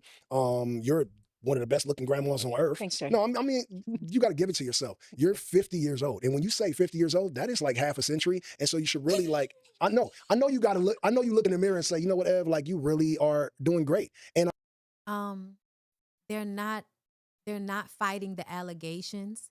that he wants to. If he's not, he wants to fuck them both. I mean, if we opened your DMs right now, you would have YNs to, old niggas in there. Like, hey, so it's like you really got to give yourself and your genetics and your mother, like, her props because you guys are really good looking people. Thank you. Thank you. Yeah, I've gotten into arguments with not arguments, but people are like, where did he get those colored eyes from? Like, as if it can't happen. It was like such a weird thing. And I've even responded to like maybe one person, because I don't argue in the comments no more. Like, you know what, you've been really good with that too. I feel like you used to troll sometimes, like years ago, you would bang on people. Right. You don't do that no more. Because you got to understand, number one, you got to understand where it's coming from. It's coming from someone. He's always talking from a space of seeming as if he's risen above all his haters and shit.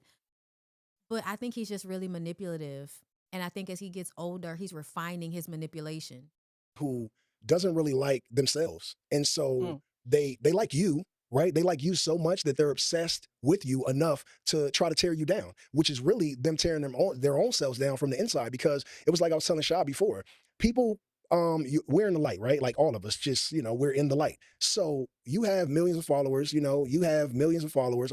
You're in the light because you're famous, but that doesn't mean you're actually in the light. That was very Diddy coded to me. Y'all know how narcissistic people be talking about being in the light. It makes me feel like they do a lot of shit in the dark in order for them to even be thinking about their life in two parts. You know what I'm saying? The part that's in the light and the part that's in the dark. I have millions of followers. A person that's hiding behind their phone that has their own insecurities and fucked up life can easily tell you that you don't look good and then throw their phone on the charger and you can see it or not see it, right? It's so easy to throw a rock and hide a stone when you're not in the light. Right. But for those who are in the light, we understand that, like, I understand where it's coming from. So it's like the people that hate you are literally your biggest fans because the people that love you, they don't have time to really zero in on every single thing you're doing. They're busy loving themselves. So it's literally only people who don't love themselves who are trying to get you, down there with them. And I've just like never been the guy to like dive down. I'll get down there and like step on you, like pull my underwear down and take a shit on you if I really feel like trolling. But for the most part, man, like thank you for following. Because if you look at most of your hated comments, it's gonna say follow back. Yeah. Which means that they follow you. One day I will. Callie hit, this is the challenge when you have kids when you're older. Your mom can say, concur. I think my number one thought, right, about my baby son is that when Blaze is 30, I'll be 75. And I think about Harlem's 22. He'll be 30 in 8 years, and I'll only be like 53 or something like that. But when Blaze is 30, I will be 75. My dad died at 65. My mom's 65 now. My mom has some heart issues. My dad died of a heart attack. Those are my parents. Genetically, I need to be on my wellness and on my shit and being happy and doing things that are going to keep me alive so I can probably live till my son is 50 years old. Because when he is 50, I'm going to be dead. I'm I'm just gonna let everybody know that you're not gonna see a 95-year-old game out here. Right. So I have to be. You never know. Oh, I know. Because right at about 80, my whiskey and my Hennessy intake is gonna go. He might not even make it to 70. Through the roof. I just want to, vibe out as old. Most men like him die in their 60s. And I don't want to, have no regrets. But so that's why now, like, I'm just all the way. I'm diving in that pool of parenthood because I'm still young and active. For the most part, I feel great. I feel like I could live to 90 and still be driving around. Especially with the holidays, because obviously Christmas is coming, even though I don't have. NHL. So all they're talking about is how old he is and how he got all these fucking children and how good they look. YMCA, Reverse, I have a reverse feeling about what works out and what didn't work out. I think that your marriages, I feel like they did work out because if you it was only one. Oh yeah, your marriage. Yeah. I just assume, because NFL, NBA, MLB, NHL, YMCA, we're just gonna throw that at you. But, oh, it's so funny when they remind me of all of the different leagues I fucked. It's so funny. I don't take it as shade at all. Yeah, so your marriage, I feel like you were married and I feel like your ex-husband is one of your best friends in life. How, from where I'm seated. So I feel like it did work out. I feel no, because my ex-husband wasn't Carl. Oh, was it? No, who was it? No, it was Chad. Oh, I married Chad. Oh, so I was thinking I didn't know that. I thought you were married to Carl. No, we were engaged. We were about to get married. We were planning. She been engaged so many fucking times. A wedding, and then we broke up while we were planning this wedding. Right. But no, it was Chad. So anyway, with the relationship with Chad, with the relationship with Carl, I'm pretty sure you love who you are today. For so, sure. So you can't say that things didn't work out. They worked out the way that they were to make you who you were today. Right. If you weren't happy in your marriage and you weren't happy, or someone wasn't happy in your engagement, but you made it out just fine. And I believe that Carl wasn't that great to her either, but you know, they're good now. So whatever he did in the past, it doesn't matter anymore. you have Leo and you and Carl, seeing you and Carl together. It looked like my dog. The interview is really weird. He's being very talkative and manipulative, and they're acting dumb, like they're acting dense. It's very uncomfortable. I don't know what's happening. You know what I'm Right, saying? So right. it did work out. And Carl looks like he's doing great. You look like you're doing great. You guys meet at the middle and parent this amazing boy. And so I feel like it did work out. I know people that have been married for 15 years that are fucking miserable, Right. that are miserable.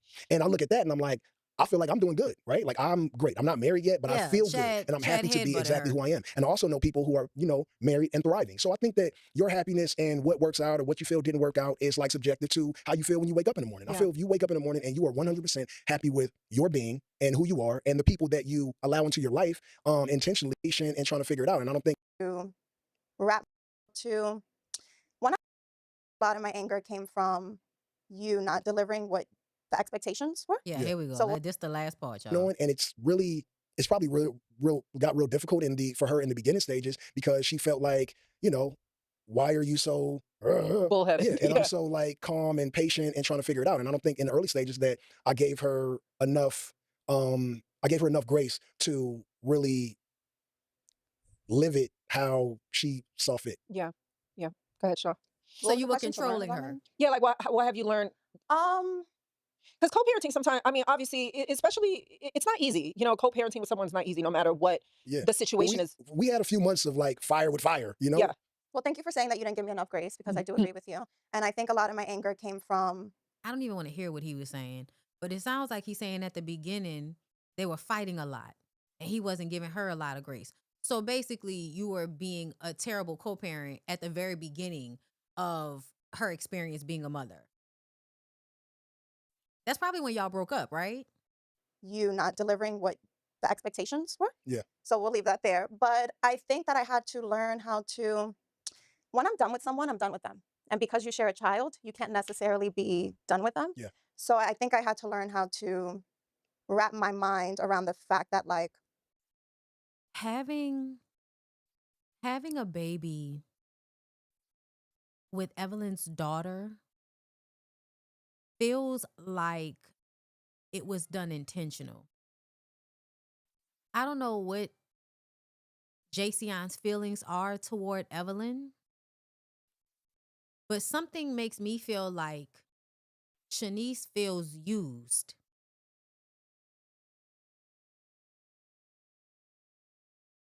Because y'all, is it just me? It's given you fuck that lady daughter to get back at her in some capacity. In some way, because I'm sure it's some weird nigga shit in his mind, right? Like, oh, I wanted her. She didn't want me. She wasn't fucking with me because I wasn't a ball player. And so I was cool with her and I waited and I plotted on her. I saw her little girl. I was around. And when her little girl got old enough, I plotted on her. And then I was like, you know what? On top of that, bitch, I'm gonna make you a grandmother. You thought I was somebody that you could just throw off? You thought I was somebody that wasn't that nigga? Well, guess what? Now I'm circling back around and now I'm your grandchild's daddy, bitch. How you like that? Now you gotta have me in your life. Now you gotta have me in your life.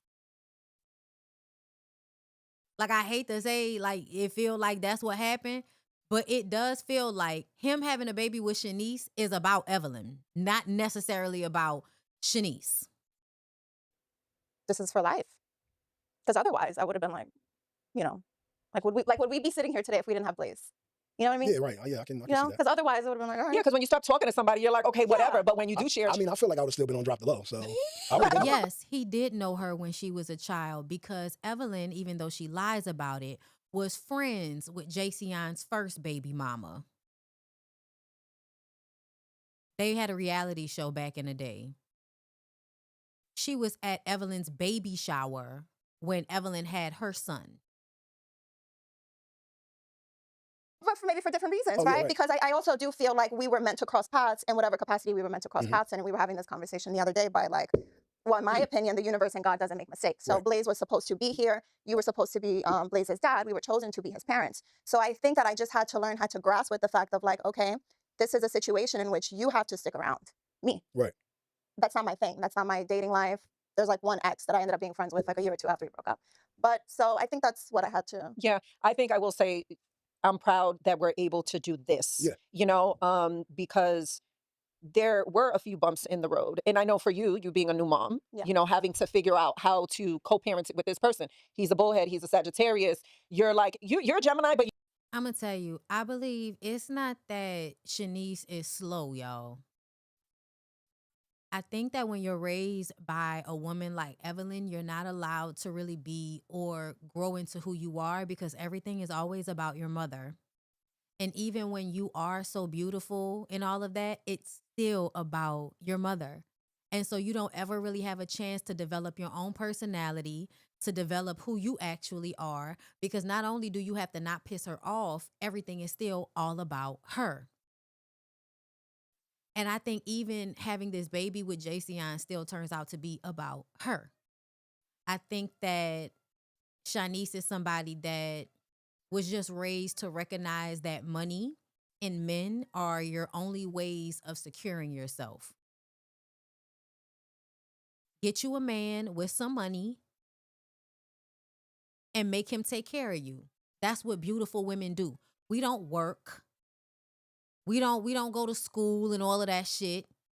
We find a man and we make him take care of us because we're beautiful, because we look like this. And when you look like this, you don't have to do none of that other shit. That's the type, to me, that's the type of mentality, even if you didn't say it, that you gave to your daughter. When Jackie said she was over there building a whore, I hate to say that there was some truth to that statement. And you're building somebody that doesn't have a true sense of self, and they watch their mother really only value, for real, men and money. Because once you end up in relationships with disrespectful, fucked up men, you realize that you're willing to self-abandon, you're willing to do weird hoe shit for a man. And sometimes it's not really you genuinely wanting to do it. Like, I just remember her doing, like, being in relationships with men and all of them disrespect her. All of them play in her face. Yet out in the world with other women, she's a bulldog.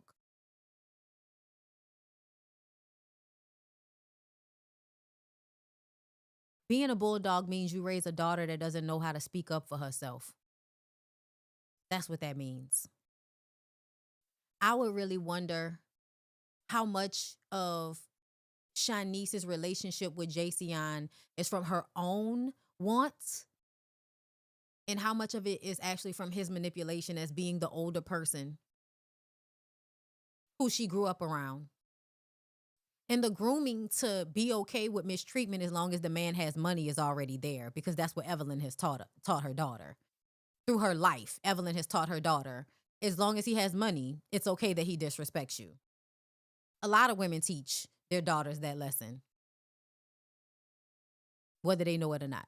You got a little, I don't know what you're rising. Yeah, I don't know what you're.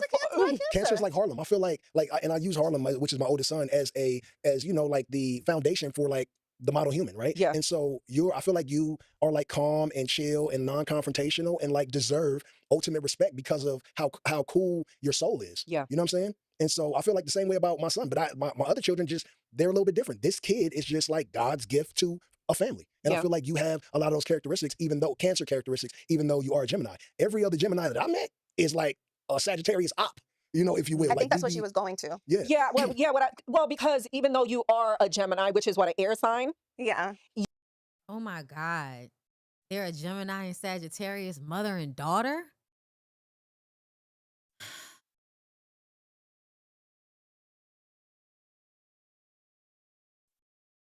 Because, you know, y'all either get along very well or you hate each other. The relationship between Sagittarius, because they're sister signs, they're like opposites, but they also have a lot in common. Yeah. I don't like how that feels, because it feels like some of the things that Evelyn does would be intentional. and Shanice might feel, but not really be aware of her mom doing snake ass shit. That specific dynamic, you tell me a Sagittarius and a Gemini, like, no, Jason is a Sagittarius. Oh, okay. Yeah, that's not good. That's still not good. You still have a little fire. Like airhead. Like it's got an airhead. Because sometimes she be having her bomb moments. No, Well, and y'all know I'm a Gemini. And I know some Sagittarius. Well, I always laugh at God sometimes because I'm like, it's really interesting the kids that he gives you, right? And the fact that I gave birth to like a yogi is always funny to me because we're the opposite. Yeah. I'm very much like you because we are Sagittarius and we are bullheaded. So It's not funny. No, they both are Sagittarius. They're both Sagittarius. And no, it's not actually that funny that you would have a yogi. She had to become a yogi because you don't know how to emotionally regulate. Evelyn has never known how to emotionally regulate.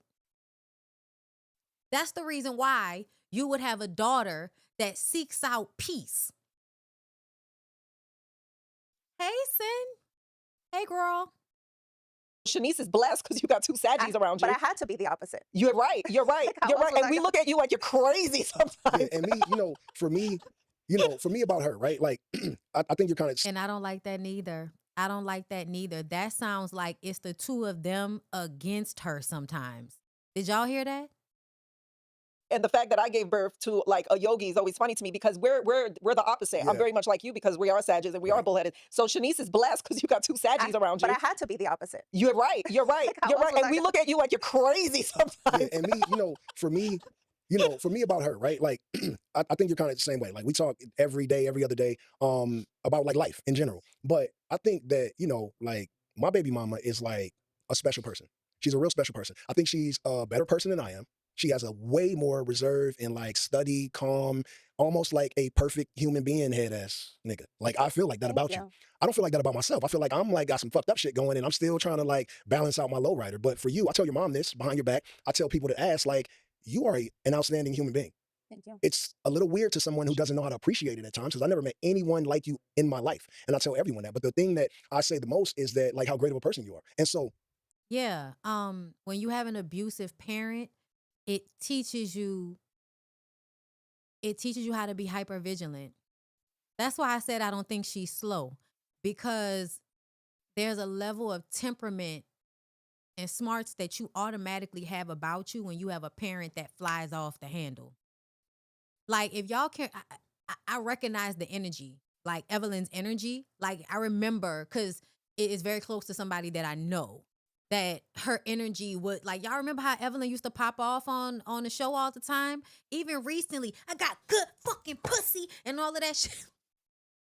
Like, her energy, y'all, her energy is so out of control that Shanice is like this is what I have to do in order to be sane. But that also grooms you emotionally to be able to deal with a lot of abuse from people because your mom was the first person to do it.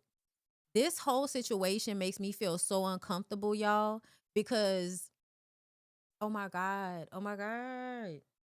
Because I hate the way I feel like I'm really just picking up on vibes, y'all. It's not even something like that I could really point out specifically. It's really vibes. But I feel like what it would mean to have a mom who you are very close with, but who can be brutal and who can be grimy. And then you have this man that we know is manipulative and grimy. And your mom is a pick-me. And this nigga is a manipulative ass, grimy dude. And your mama's a pick-me. And then here you are having to be calm to these two people while raising a baby. Because y'all, I'm one of them people that believe that anybody can do anything, right? Yes, it very much gives backstabbery. It gives energy vampire shit. it gives using Shanice for the energy that she has, but also like abusing her in the process. Yeah, I don't like this. I'm sorry, y'all. I didn't know exactly what everybody was talking about at first, but now I definitely feel the power imbalance in this triangulation, and I don't really like it. When I think about who my son will be in the future, like I know he ain't gonna be no punk. I know he's gonna be athletic. I know he's gonna be tall, but I know that his heart and who he is in his soul is gonna be great because of you. Yeah. And so, and I believe that, and I know that wholeheartedly, and I won't let anyone, like no one in the world, like tell me otherwise. Yeah, you brought tears to my eyes. Yeah. Thank you. It was very sweet. But that says a lot about you And thank you. That was very sweet. and your motherhood, and it says a lot. They couldn't even let the compliment sit on Shanice before he took it back to Evelyn. What the y'all? Oh my God! Someone who doesn't know how to appreciate it at times, because I never met anyone like you in my life, and I tell everyone that. But the thing that I say the most is that, like, how great of a person you are. And so, when I think about who my son will be in the future, like I know he ain't gonna be no punk. I know he's gonna be athletic. I know he's gonna be tall, but I know that his heart and who he is in his soul is gonna be great because of you. Yeah. And so, and I believe that, and I know that wholeheartedly, and I won't let anyone, like no one in the world, like tell me otherwise. Yeah, you brought tears to my eyes. Yeah. Thank you. It was very sweet. But that says a lot about you and your. Before she could even say anything, interrupt her, bring it right back to Evelyn. In your motherhood, and it says a lot about your mother, because I met your mother, and she is she's a Sag. She oh yeah. She's so again, she raised you, and then you raised her, and you figured it out. And a lot of people, like, you don't get enough credit. Like having a baby at what, 17? That's fucking crazy. Yeah. If Callie has a baby at 17, nobody lives. The baby, the daughter, like like I can't. So the fact that you did that, and then you're sitting on the couch, and you guys are twin beauties, you know, like that is amazing. And a lot of people out there, twin beauties. Hella, we are the judge. Because now we're putting them on the same, like, mental motherfuckers. Like you, they gonna see this and find a way to pick this apart and tell us we ain't shit. You know, and you over there, greens, beans, potatoes, YMCA, NBA, NFL. Like, you know, I look at people saying shit about you, and we talk about it. And I tell you, like, we gotta laugh this shit off. Right. You know, because the person that's saying it or the people that are, you know, spraying it, they look in the mirror, they do not love themselves. Right. I fucking love myself. I know this. She loves herself, and you absolutely adore yourself. So I mean, I'm so sorry, JCN. If that's what you want to tell yourself, that's fine. I love me. And I love me enough to trust my feelings on things. I also don't believe that people change. Not for real. Especially not men like him. This dynamic is weird. People got to vibrate at their highest frequency. Right. And you can't really give a fuck about people like trying to tear you down. And I say that to, you know, other celebrities. Like sometimes I see like Cardi B feeling a way about somebody saying some shit. Fuck, if you Cardi B, fuck you. Right. Like, fuck you. I'm Cardi B, nigga. Like, what are we talking about? Right. So it's like, but you know, I know women are working with different type of emotions and shit like that. But for me, being a man and an alpha male and a Sagittarius male, like, I don't give a fuck who says what. You know, like, say whatever you want on the internet. But like, if you see me and you say it, then obviously we're going to have issues. Right. Obviously, a baby might be coming to see me in jail or some shit. And, you know, you'll have people out there to say, oh, you're going to jail at 50 about my family. I am. Absolutely. You know, I thought, you know how most people say, well, you know, you got a daughter, you better get your shotgun ready. Like, I take that shit literal. Like, if you violate my daughter, I'm going to spend the rest of I've already lived a great life. I'm almost 50 years old. I'm going to do 25 to life for the disrespect of California Dream. Period. She knows it. Her mama know it. Everyone that knows me knows it. That I'm. What about that lady that you assaulted? I think it's so interesting to talk about how you're going to protect your daughter from men like you. I'm going to die about these children, and especially the girl. She shall be protected and respected at all times. That is my princess, and she deserves to live a full life and be as happy as possible. And I'm going to afford her that. Y'all got some white teeth. Y'all got like the whitest teeth. Really? I feel like I need to have my white end. Yeah, I feel like I got my grilling because my shit like Virgil, like off-white. You got a white end. You know? Yeah. Y'all got white ass teeth. What do you feel Blaze deserves most in this life? Sheesh, that's a good question. Yeah, that was some clit writery right there about Cardi. That was a little clit writery, right? You like to get other people's fans. That's how you get other people's fans. I just feel like he deserves ultimate love. I had the same answer. Oh, really? Yeah. Ultimate love. Yeah. He deserves ultimate love, especially in the world that we brought him in, which was a topic of, you know, early, you know, like in the early stages when she was like first told me she was pregnant. We talked about the world we were bringing him in and what it was going to look like and what it was going to take to raise him. And I think that I think we got it though. I think we got it. But ultimate love, and he's been getting that. You obviously Cause he loved me, but he don't really fuck with me like that yet. But cause he went shop every single day, all day, and I drop in, pop in to make sure like at this point he know exactly Drop in, pop in.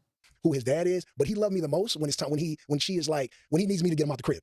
I am the crib lifter upper, and for those 30 seconds, like, he loves me to death. But like that is at this point right now, that's her child. But I know how parenthood works, and I know that it'll come to a stage where it's daddy, daddy, daddy, and so I'm just super amped about waiting for that. But like the joy that I see in the interactions between them two, it would literally make you cry. And then grandmama, but like over here, like side mama, like he absolutely adores you too. But again, man, you guys He's are funny. great family members. Even if I'm traveling, I FaceTime him. I call all the time. Like the other day I called him and then he was in the bed or whatever. And he was like so excited. So like, it's nice. Like I've been waiting for this time. I've been waiting for my time to shine, right? Because I'm like, he now knows who the fuck I am, you know? So I call him, he'd be like, and he rolled around in the bed and he did his talking, how we were talking earlier. And it's just so cute. I didn't know what this, I'm sorry, I'm talking to my grandson, but I didn't know what this would look like for me. I really didn't. Like, I'm just like, I know I'm going to be a grandmother, but like, God, he has brought so much joy into my life. Like, he's everything to me. Like, I love him so much. Like, I think about him. I look at his pictures, his videos. Mind you, I do that with my kids, but Actually, I don't think that Shanice seems smitten with him. She seems annoyed with him. Like this new title. Yeah. I don't know how some grandparents, I've talked about this on here. I didn't have a good grandma. Right. Like she was the worst. So with him, I'm just like, I want when my time calls for him to be like, my grandmother was so good to me. Oh, you got that. And he's just the best. He's really, really the best. I know I joke with you and be like, I don't know, about your wild morning or night, but like I mean, we saw him with India Love. And the truth of the matter is people like to think that men put a box around their children. That means they won't try some of the same shit on their children. But fathers will do everything but. They will create a vibe that they're the man in their daughter's life. And putting fear in other boys is not just about protecting the daughter, but also about asserting their dominance over her. Knowing that even in the relationship, she will make decisions based on what her father feels and what her father thinks.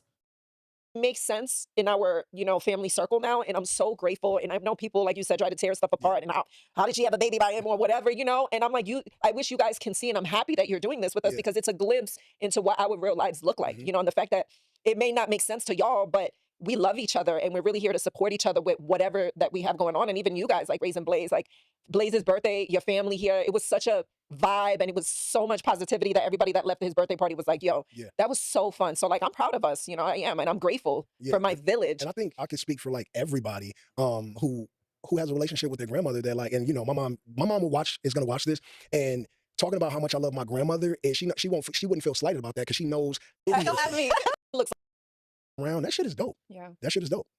And so he's going to get his grandma. He'll have She sound like Shanice was about to talk and he didn't let her, like he keeps interrupting her. his grandma to when he's like, 30, 40 years old. Yeah. I mean, you guys are pretty close. I always say we are close, and I always You'll be have me. But I always say, like, having Shaw so young and being a young grandmom, life makes sense to me now. Having her young and being on welfare, bumping around the Bronx, and just like not knowing life looks like shit. I wouldn't think it would look like this now. And now being a young grandmom, I'm like grateful that I had her when I did because we move and shake around. So let's address. Wait, okay, Okay, so I want to take this moment to clear the air on a few things. Right? We're going to go down the rumor mill. Okay. Off the top of my head. Did I ever sit on your lap when I was older? I did. Well, when I was like 12, when I was a child. No. Calling you uncle. No. Okay. Well, the thing about that is like my own nieces don't sit on number one, I'm not fucking Santa Claus. It doesn't have to be that specific, Shanice. Number two, I'm not inappropriate with children ever. Like even my own nieces, as much as I love them, I squeeze them, I hug them. And if they're, let's say when they were 2 and 3 years old, obviously you pick little kids up. They love to be picked up through in the air, you hug them. But as they get older, you have to respect your unclehood, right? And you have to respect them growing up as, young men and young women, right? And so I'm not even on those vibes with my actual nieces and nephews or any of my homies' kids. They're little, they call you Uncle Game, you throw them up, you love them. Anybody that knows me knows that about me. And so when people make up these rumors, again, I think it's like absurd. I laugh the shit off and I just be like, people are absolutely. It's not absurd. It's not absurd. India Love was still a teenager when you were in the park with your fingers, in places they shouldn't have been in broad daylight. So it does seem as if you would be attracted to a young teenager. absolutely fucking insane. But let's go to the next. Yeah, because people are like, I was calling you uncle. I don't even remember you from no type of time. Because we didn't meet, right? But okay, so next one. Were the mother of your other children and my mom best friends, and was I calling her auntie? I think, I think about that when I see that, right? I think about it all the time. And I see the multiple pictures of like. See, this is another thing. Best friends. They didn't have to they didn't have to be best friends. They were friends. They have been pictured with each other at each other's special moments in each other's homes several times. Several times. Honestly, it would be weird if you had never met him prior, seeing as though when the Basketball Wives premiered on television, it was Evelyn, Shawnee, not Basketball Wives, their show. Jason and old girl show, his first baby mama. That was Evelyn's friend. When her and Jason show premiered, she was with Shawnee and Evelyn. And that was when their show first premiered back then, when Shanice was still a child. Fast forward to Evelyn inviting this same woman to her son's baby shower when she was pregnant. You with Tiffany, but people have to understand what Hollywood is and what celebrities are, right? Like when you're a celebrity, right? Like you're a celebrity and Tiff is a celebrity, right? Like especially in this town, right? Because you have to understand people are absolutely fucking insane. But let's go to the next. Yeah, because people are like, I was calling you uncle. I don't even remember you from no type of time. Because we didn't meet, right? But okay, so next one.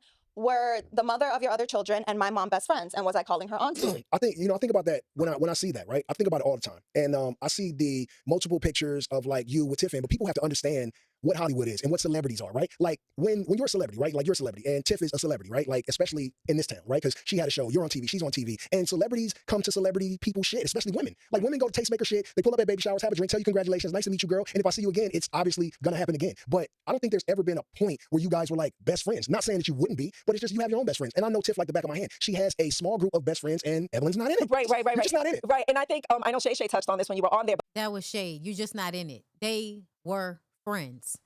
They were friends. But most people look at a baby shower as a very personal, intimate moment. But you're right, because we are in like Hollywood. Right. You invite people, your PR person invites people or whatever. Remember when me and Chad pulled up on y'all when you were filming your show? What about what about watching the show together in one of y'all's apartments? Oh, like I didn't know you guys, but you guys I didn't know you, and I barely knew Chad, but the network thought it was dope. You know what I'm saying? And so we did that. And people would see that and be like, oh, he used to run track with Chad back in the day. I know that. You know, it's like people say what they want. But that's what happens when you're dealing with real classy people that are grown, and we don't do classy people? Classy people?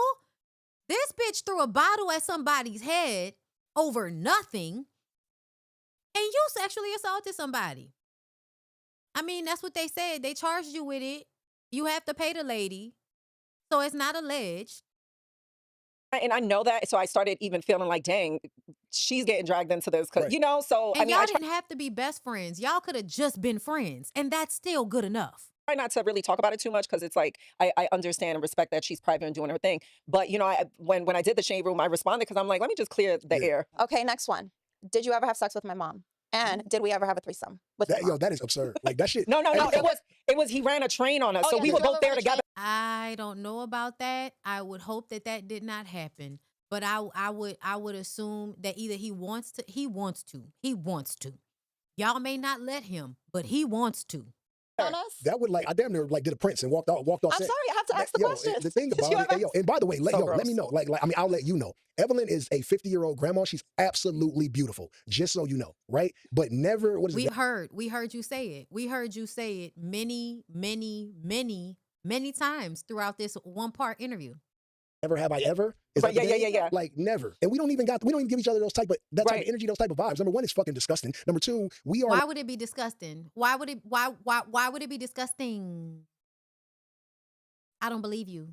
Like a dope ass gangster little family outside of Star Child here. But yeah, that's not our vibe, man. Right. It's just not our vibe. Usually I don't. All right. Did y'all see what Shanice did? All right. Usually when you hear crazy things, right? So like you said it. I think that Shanice thinks Game wants to fuck her mom. On his lap at the age of 12, which you were going to St. Dominic's in the Bronx. Like, I don't even know if I traveled to LA at that point. Yeah. The point is that we don't know where that rumor started, right? Yeah. But this one, I know where that rumor started. Yeah. You know what I mean? And I just thought but I thought it was so funny that, nobody addressed anything. Nobody said anything. Because I feel like when someone is going in on you and they don't even know who the fuck you are, never met you, like somebody not responding to you, to me, is like the ultimate response. Yeah, it is. It's like literally like putting hands on you when you don't respond. You know what I'm saying? And it's like some of this shit is so off the wall. Like you literally have to like just sip your tea and keep on going on with your day. Because That's what I'm saying. She's your age. How is this disgusting? to address it with like, it doesn't need to be addressed. It's so disturbing that someone would even drum that up and actually like literally like try to throw that into a public forum or a public space. That it's just like, you know. Disgusting. It is. It truly is. Nice one. Disgusting. Uh-huh. Am I a gold digger? No, I can't say that about you. Number one, you know what I get a lot? I get like, she tried to trap you. And I'll be like, it was the other way around. You know what? I'll be like, yo. It was the other way around. Exactly. I'm not LeBron. I'm not, if you trap She me, said it. like, yo, She said it right there, y'all. Trap me, you're gonna be in the trap. Like, because I'm gonna like literally give you exactly what you need. Listen, we'll move on when I'm done.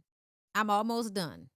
To, you know, take care of the child and like, and if you're nice to me, like, then, you know, I go the extra mile. You know what I'm saying? But like, no, I'm talking to you, but I'm talking to them, is like not a gold digger at all. And I know the difference between a gold digger and one that's not, but like everyone that knows me knows that I'm not, but so could every beautiful woman. And we do. No, and it's like, again, me like, oh, you know, she groomed her daughter to get him. I'm like, I was not. She didn't even know. She didn't even know. I didn't know. What? And it's like, again, my daughter's a no, you groomed her because of the way you raised her, because of what you taught her was important, what you taught her to value. Your life and the way you lived your life was the lesson. You were in repeated relationships with rich, famous men who disrespected you.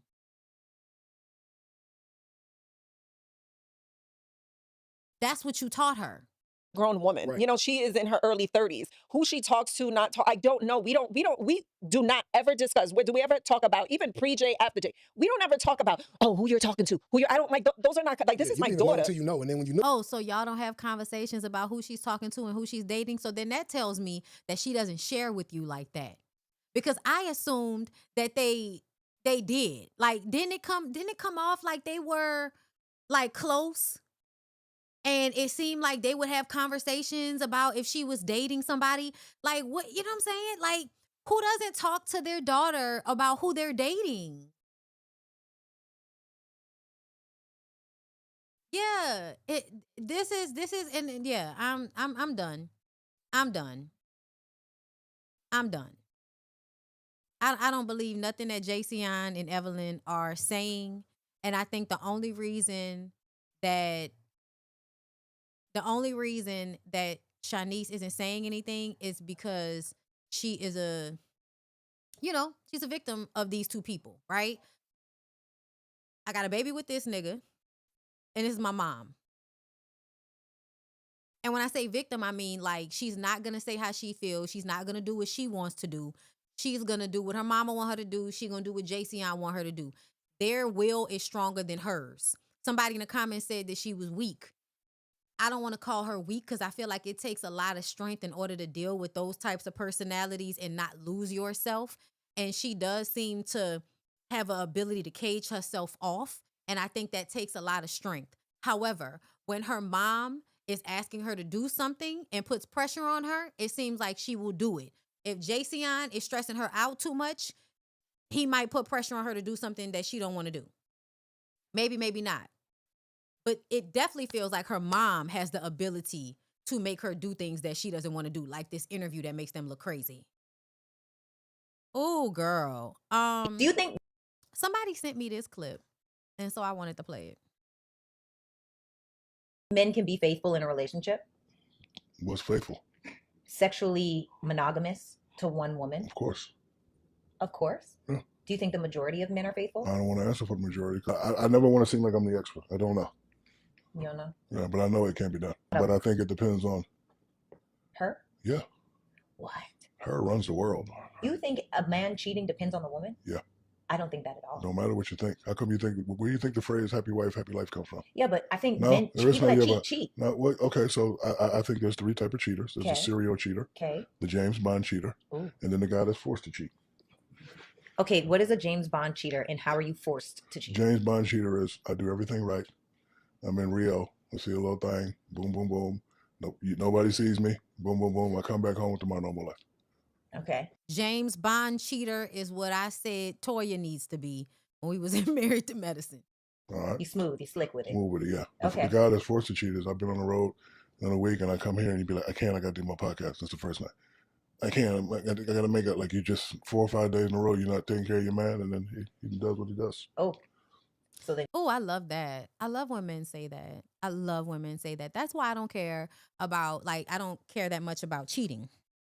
And I'm not talking about, like, in the scope of my situation. I mean, like, in the grand scope of things. Y'all know how, like, people in general lose their shit. Oh, it's the most terrible thing if somebody cheats on you and all of that. And I'm like, no, because you're not going to use me like that. You're not going to put pressure on me that I should have sex with you even when I don't feel like it or even when I don't want to keep you from cheating. That is a Jedi mind trick that niggas play. And that's why I am so ready and willing to tell you to please go and cheat. Go ahead, baby. Get away from me. Go on away from me with this. But you will not be manipulating me into giving you coochie I don't want to give you for fear that you may go and cheat on me. Oh, no, no, no, no, no. That's not going to work around here. You step out. And then there's a serial cheater, the guy that just don't whatever. But yes, and to some extent, he was right about the woman is the one that controls it because the woman is the one that decides whether she's going to deal with that or not. You're not with a cheater if as soon as a man cheats, you leave. You see how that works? And collectively, if women weren't such pick-me's and weren't such, easily manipulated by men the way they are, it wouldn't be as easy for them to get away with shit. you can't. I think it depends on that. Women run the world. Y'all just don't know it. So how do we take power in that? Well, stop talking shit and just do it. Oh, so the way that we empower ourselves is to stop talking shit and just do it. Does that mean just fuck you? But like, what does that look like? Just I have no idea. You have no idea what that looks like. So you're just saying shit. Just shut the fuck up and do it. Yeah, anytime a man is telling me to just shut the fuck up and do it, that doesn't feel like he's recognizing my power or respecting it. That's why you have to dismiss niggas like this. Poof, pow, be gone. Yeah, I'm not dealing with that. I don't know who niggas think they be talking to. Like, please go and fuck on somebody. Go ahead and get away from me, bitch. Go ahead and get away from me, ho. I'm okay with it. I'm perfectly fine with it. Go on ahead. Step away. Now listen, girl. Y'all know that Monique is my girl, but I don't know what's happening. I don't know what's happening. It's disjointed. It's showing, so many different parts. I mean, if it was just like a regular skirt, I feel like the top part wouldn't be so bad. But the hip out, whatever the strapping around the leg, girl, that looked like one of them. Y'all remember on Forrest Gump, he had like the leg chains on and shit. I forgot what they call that because I don't think they do that anymore. But yeah, I don't know what this is because who puts a garter all the way down there? Who puts a garter around, because that's what it looks like. It's supposed to be like a garter belt. Who puts a garter belt around your calf? Yeah, the dress looks hard in some areas, stiff in some areas. It looks like it's gonna pinch when she sits down. It looks like when she sits down, that pointy part might be pointing her in the vagina and not in a good way. Yeah, girl. Hair and makeup look beautiful. And then you look like you can't breathe a little bit. I don't know about this. I don't know about this. I don't know if that was the move. I don't know. Let's move on to the rest of the look, shall we? Real Housewives of Potomac. Y'all, the last episode, Giselle worked on my nerves so bad. She reminded me why I don't like her. She really, really dragged the piss out of Angel over accommodations that weren't even Angel's fault. Like, I hate when people give her credence to just keep going and keep going and keep going and keep going the way she does. She does that all the time. It reminded me of when Monique got into the fight with Candace and they had that scene right after. I still have that shirt. I love that shirt. But yeah, It reminded me of that scene because Giselle will get on this high horse, and it's as if she's back in the AKAs in college, and she's head of the Mean Girl squad, and she is telling some girl about herself, and she has all the power, and after she finishes telling you you're a piece of shit, she'll dismiss you and never think of you again.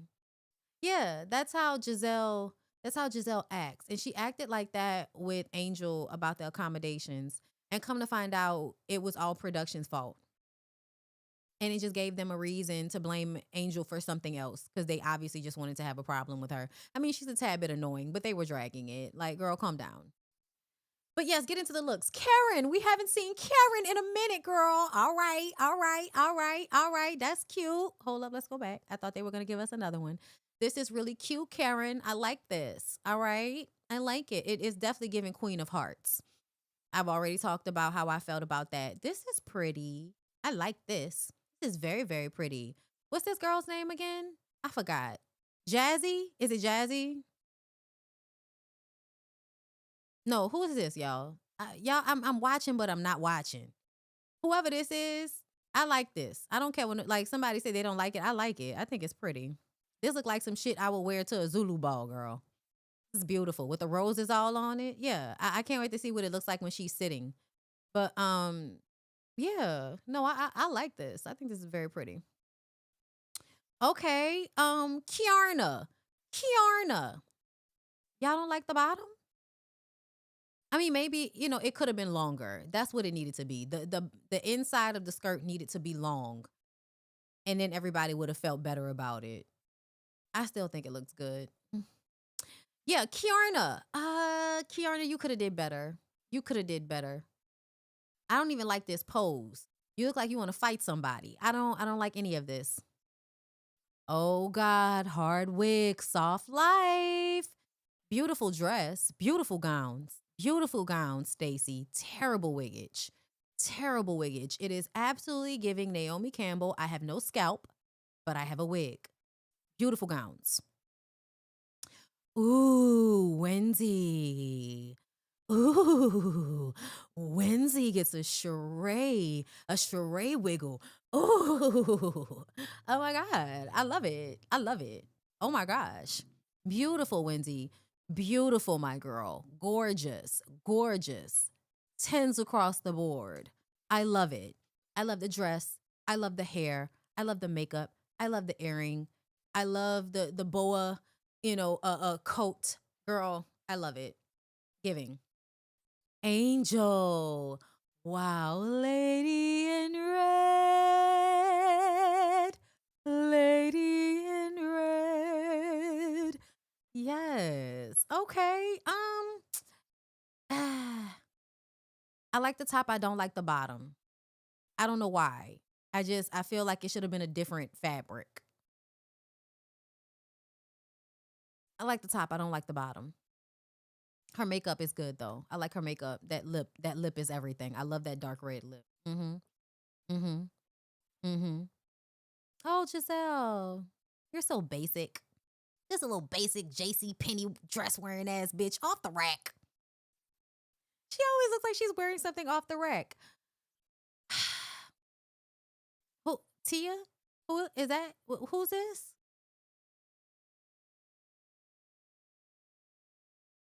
Who's this? I don't like it. Maybe it would look better in video, but the mesh is too light, so that makes me not like it. Yeah, I don't know. The top looks nice. Her décolleté is beautiful. She's another soft wig, hard life. I'm sorry, hard wig, soft life. Sorry. Tia, I don't like it. Fashion Nova? Okay, yeah, it is giving Fashion Nova. I don't like it. Ashley, wear the dress. Don't let it wear you. Looks like a blob. A swirl of blobs. No, Ashley, I don't like it. I can't. Is it hair? I don't know what's happening. Is it ribbon? I don't know what's going on. I don't like it though. Maybe a better pose would make me be able to see it a little bit better. But I don't like this. I don't like this, Ashley. Hair and makeup is cute, but I can't tell whether it's hair, it's string, are you Rapunzel's hair? Like, I don't know. It's not giving. It's not what I wanted. All right, that's it for that. Now, let's get into the last. Yes, y'all, the last. Corey Big Man Holcomb punched a woman in the face. Now, I heard about this when it happened, but I heard about it, but I felt like if I didn't have any video, I didn't really want, I think I talked about it, but if there's no video, well, y'all, it seems like some people think Anton, paid to get this video released. Y'all, let's watch as Corey Holcomb walks up to a black woman and punches her in the face. Trigger warning. They look like they was going back and forth. Everybody standing around. Whole bunch of men standing around. Right? Corey pushes past the man, walks up and punches her in the face. And then dude in the hoodie that was standing next to her, they start fighting. Ooh, somebody, and you grabbing him by the hoodie. Right? Ooh, somebody fell. Corey's grabbing his sweatshirt, trying to sling him, but people got involved. Nah, somebody should have let old girl beat the fuck out of Corey. They should have jumped him. We gonna play it again, but somebody should have jumped that nigga.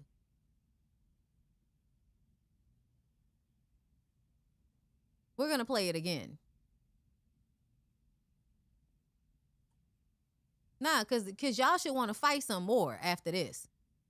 I don't know what they talking about, but this grown ass man walks up to this woman, and with all of these niggas around, was still able to make it home alive. He should have at least had a limp. Walked up to that lady and punched her in the face. My God, on today. And dude looked like he was gonna handle Corey until Corey grabbed his sweatshirt.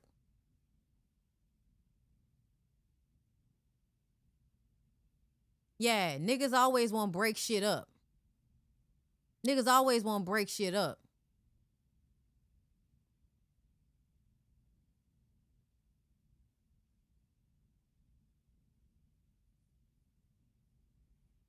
And he's still walking too close to that lady, like he wanted to hit her again.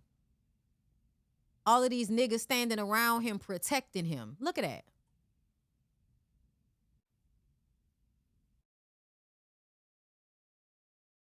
I mean, this is not a surprise.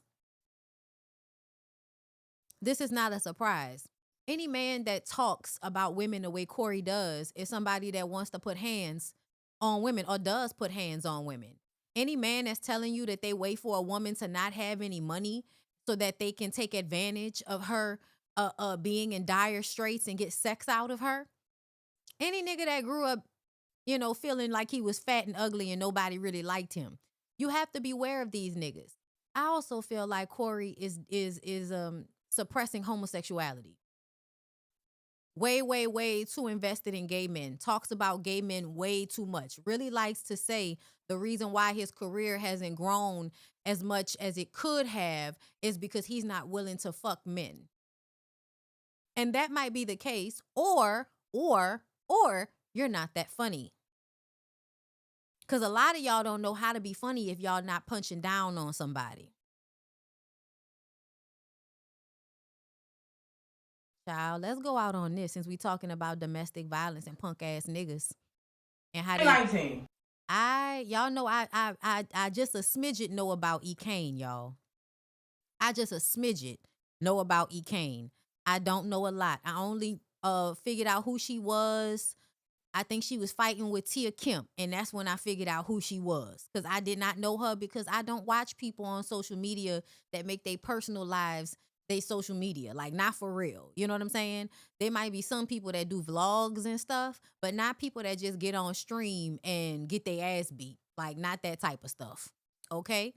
But E. Kane got on the internet and shared a timeline of alleged abuse by her child's father, saying he choked her while she was in labor with her middle son, despite them having another baby. This is the evidence that women that are in these relationships like this, they don't love themselves.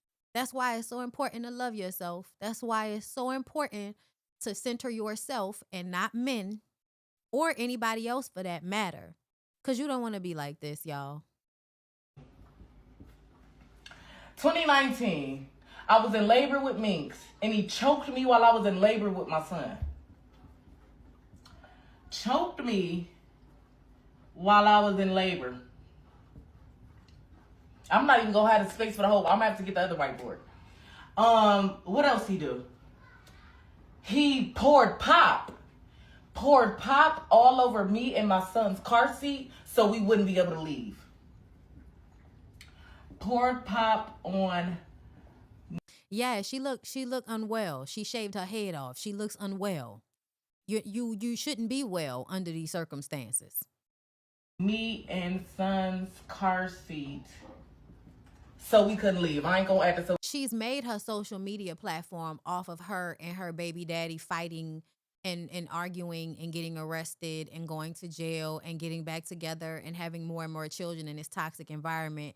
Yeah, she's been putting this shit on social media for years now. We couldn't leave, okay? 2019, I was in college. He stabbed my tire out so I wouldn't be able to leave from outside his house so I could go to class. Stabbed my tire so I couldn't go to class. People keep asking why she hasn't left. I'm starting to feel like it's because she can't. Like, have we ever asked ourselves that? Because people are like, but you keep going back. You still with him. And I'm like, if a nigga doing all of this stuff to you, how easy is it for you to pick up all of your kids and leave? Is it really easy? I mean, at this point, it should be done. 19. But yeah, hold up. I'm going to show y'all some shit on TikTok right quick before I get off of here and go down to the grocery store. Okay, hold up. What's that nigga name? Chris? We've talked about it before. Let's see. This is Chris. That's all I got to my name. A broom, a brush, and a pen, and I didn't put none of them in her butt. Stop playing with me. Stop playing with me. Y'all gonna realize my baby mama want that bag too. And once y'all realize that, then y'all go. Did I fuck up? Yes. Did I put my hands on her? Yes. Should I have not touched her? Yes. Did she cheat on me? Yes. That's all I got to my name. A broom, a brush, and a pen, and I didn't put none of them in her butt. Yeah, I don't know what the fuck's going on. I don't know what's It's happening. for a reason. Yeah, man.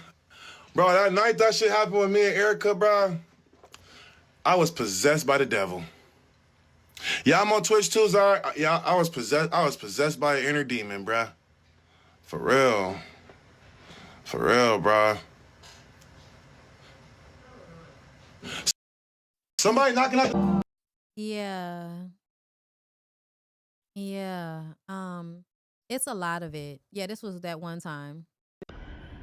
Hi guys, it is January 2nd, 2026. As you can see, She looked Sophia from The Color Purple, girl. She looked like Sophia from The Color Purple. Y'all remember after Sophia fought back?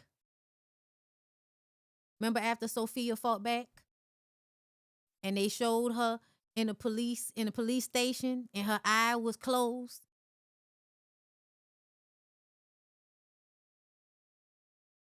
Yeah, she's definitely trying to monetize domestic violence. Absolutely. Somebody tell my baby mama I love her! Yeah, let's see. in my bed, draw. I'm going through his phone, this message. Where you at? Oh, another nigga got you tired. Man, I'm fucking. Is you cool?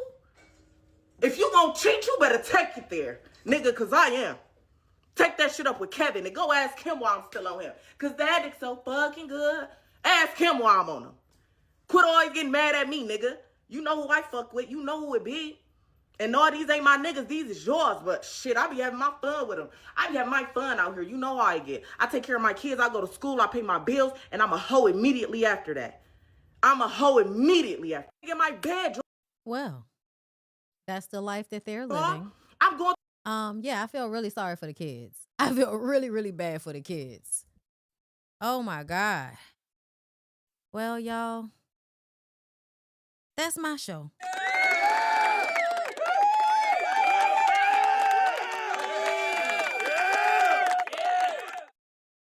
It's sad out here. It's sad out here. You got to love yourself, everybody. You got to be good to you. You know what I'm saying? Anyway, y'all protect yourselves. I know it's like a snowstorm thing happening all over the East Coast and all over the states and shit. So y'all do what y'all got to do. Make sure you got water and shit. You know what I'm saying? Secure your plants. Protect your pipes. Have that little stream of water running overnight if it's going to freeze in your area. Do what you got to do, girl. I'm about to go to the store. I'll talk to y'all later. Follow me on TikTok and follow BondyBlue Bites. If y'all don't subscribe to BondyBlue Bites, go follow me. I'll be posting my shorts from these lives over there. Okay? Love ya. Peace out.